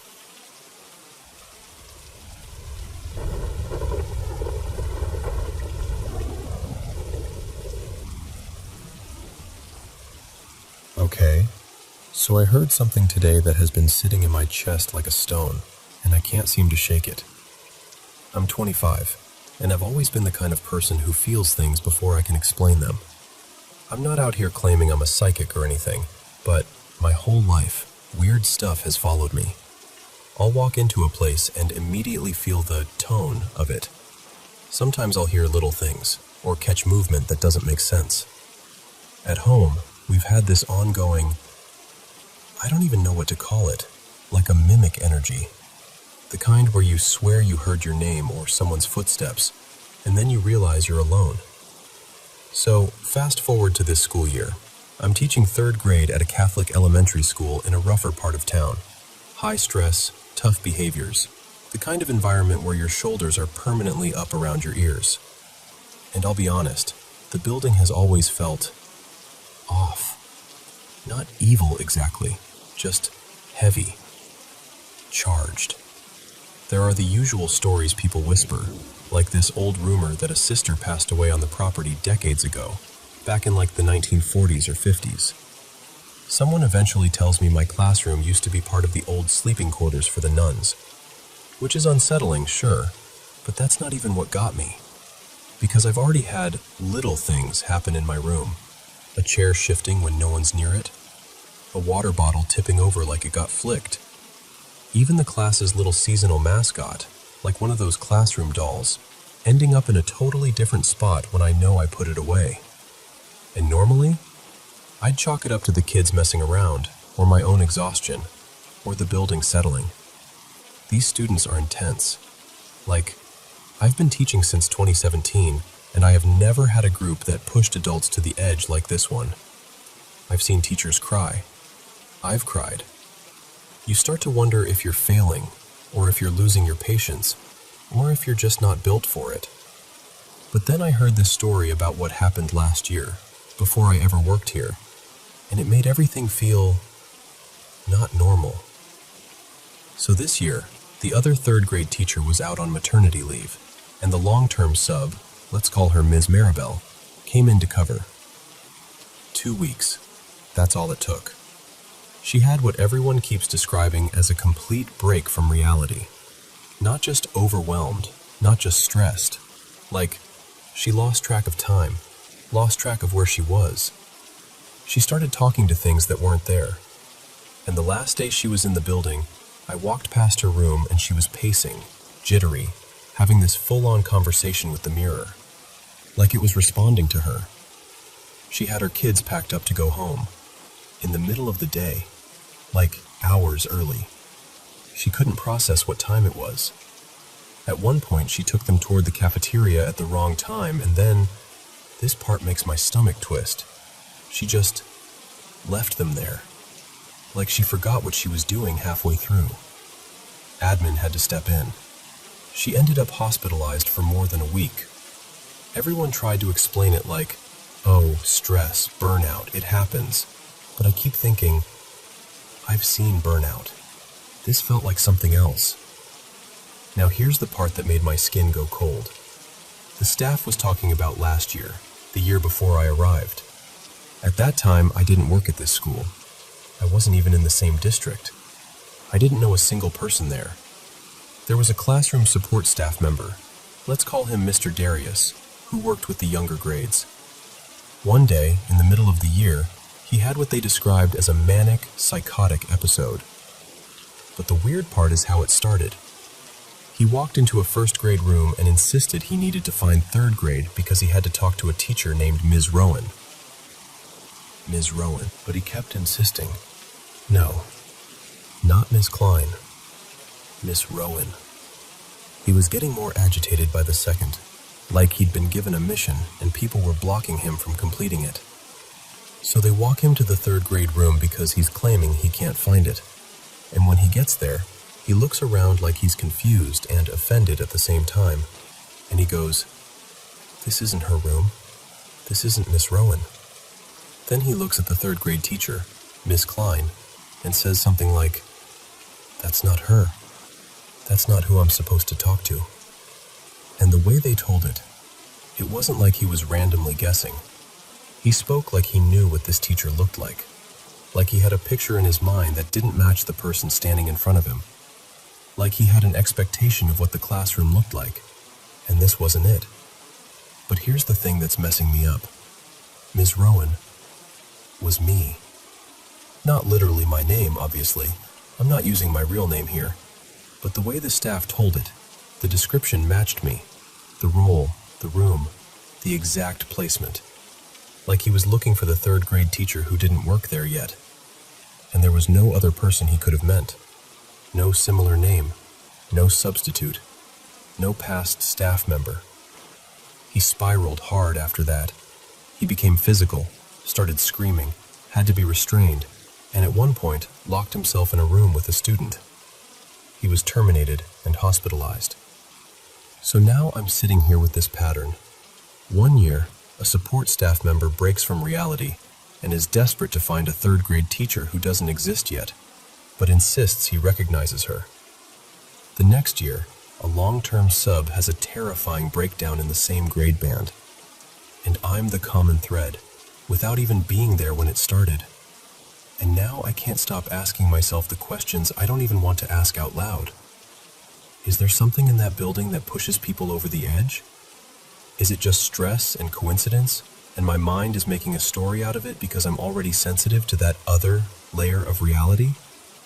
Or is it something else? Because if I'm being totally honest with you, when I stand in my classroom some mornings before the kids arrive, there are moments where it feels like the room is waiting, like it's holding its breath, like it recognizes me. And the thought that keeps looping is, what if Mr. Darius wasn't just confused? What if he was displaced? Like he slipped somehow, mentally, spiritually, whatever, and ended up looking for someone he'd been told to find. Someone who wasn't there yet. And if that's true, why? Was it a warning? A message? Something trying to get my attention? Or something trying to lure me into paying attention? I don't feel terrified exactly.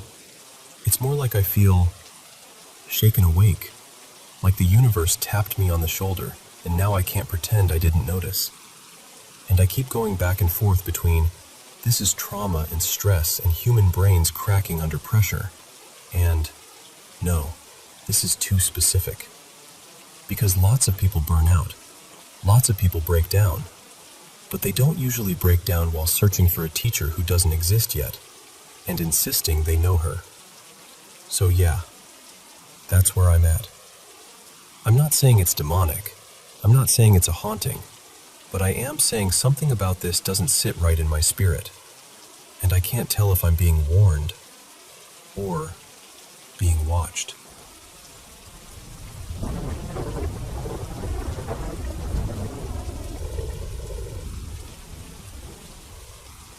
So, this happened to me a little over 2 years ago. And back then, I'd never even heard the word mimic. I definitely didn't have any spooky explanation in my head at the time.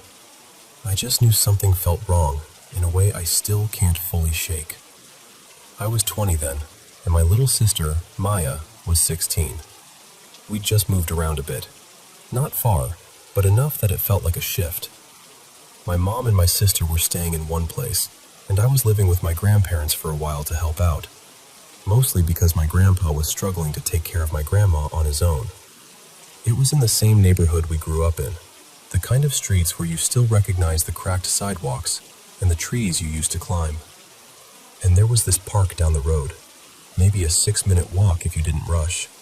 A little lake, a couple benches, a playground that always squeaked. That park was basically our whole childhood. Me, Maya, our cousins, endless afternoons there. Scraped elbows, lost baseball caps, little bike wipeouts that felt like the end of the world when you're 9.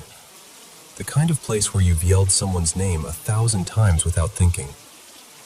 One afternoon, late winter I think, like March maybe, still cold enough that the air felt sharp. I was home alone doing dishes.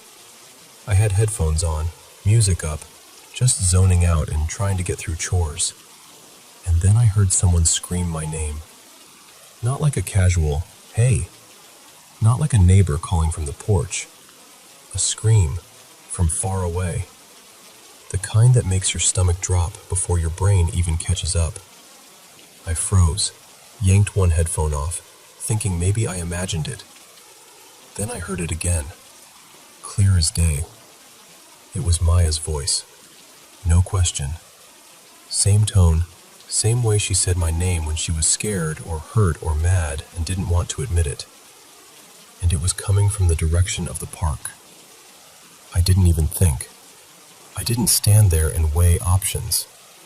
My body just moved. I dropped the sponge in the sink, left the water running, shoved my feet into my shoes, and walked out the door like I was on autopilot. And the whole time I'm walking, I'm scanning the street, looking toward the trees, the path leading down to the lake. I even called back, shouted her name, shouted my name, like, Maya? Just trying to get any response. Nothing. Not a word back. Not even another scream. Which somehow made it worse, because it felt like whatever that was had already gotten what it wanted. Like it didn't need to keep calling once it knew I was coming. I got about halfway there, and that's when I saw my neighbor, this older woman named Tessa, getting into her car. She looked up and waved at me like it was any normal day. Just this small, ordinary moment. And that tiny wave snapped me out of it so hard it felt like waking up. Because in the same instant I thought, it can't be Maya. It's literally impossible. Maya wasn't supposed to be anywhere near here. She was hours away with my mom that day. There was no way she could be at that park, screaming my name. And as soon as my brain said that, my body reacted like it understood before I did. I got hit with this wave of nausea, hot and sudden. My throat tightened. My skin went cold, like somebody turned the lights off inside me. I stopped walking, because that's the part that haunts me. The voice wasn't just my sister's voice. It sounded like her when she was little, like 10 or 11. Like the version of her that used to chase me around that park and wipe out on her bike and yell my name like I was her lifeline. And I hated how it felt like it called me once to make me take my headphones off, and then called again to pull me outside, like it knew the steps. After that, I turned around and went back home. I didn't go to the park. I didn't check just in case. I just couldn't. My instincts were screaming that if I kept walking, I'd be doing exactly what something wanted me to do. Nothing happened after that. No more voices. No weird shadows. No footsteps. I've been back to that lake plenty of times since then. In daylight. With people. Even alone once or twice, trying to prove to myself it was nothing. But later, much later, I started hearing stories about mimics, about things that copy voices or lure people by sounding like someone they trust. And I couldn't stop thinking about it. Like, what if something had been there long enough to hear us as kids? What if it listened while we played, memorized how Maya sounded when she was little, memorized how she used to yell my name 100 times when she fell or got scared or thought she saw a wasp? Because that park holds so many echoes. We practically poured our childhood into that place. But then, there's the other side of me, the side that tries to be logical. I just moved away from my sister in this emotional way, even if not forever. Maya's had mental health struggles since she was really young, and I've always felt like I understood her better than anyone else in our family. When we were kids, I used to have these awful nightmares about her getting hurt or dying, and I'd wake up panicked and go check if she was breathing. I carried that fear for years. So sometimes I wonder if I was just primed for it. If my brain was on high alert and turned some distant sound into the exact thing that would make me run. Maybe it was just a kid in the park yelling something that kind of sounded like my name. Maybe my brain filled in the blanks. Maybe I was stressed and lonely and worried, and it all twisted together for a minute. But I've told people other weird things that have happened to me. Stuff that's creepy. Stuff that's easy to laugh off later. Most of those happened in one house, in the same couple rooms, and I can talk about them like they're campfire stories. This one still catches in my throat. Because for those few minutes, I wasn't thinking about ghosts or myths or anything paranormal. I was thinking my little sister was in trouble. And something knew exactly how to make me come running.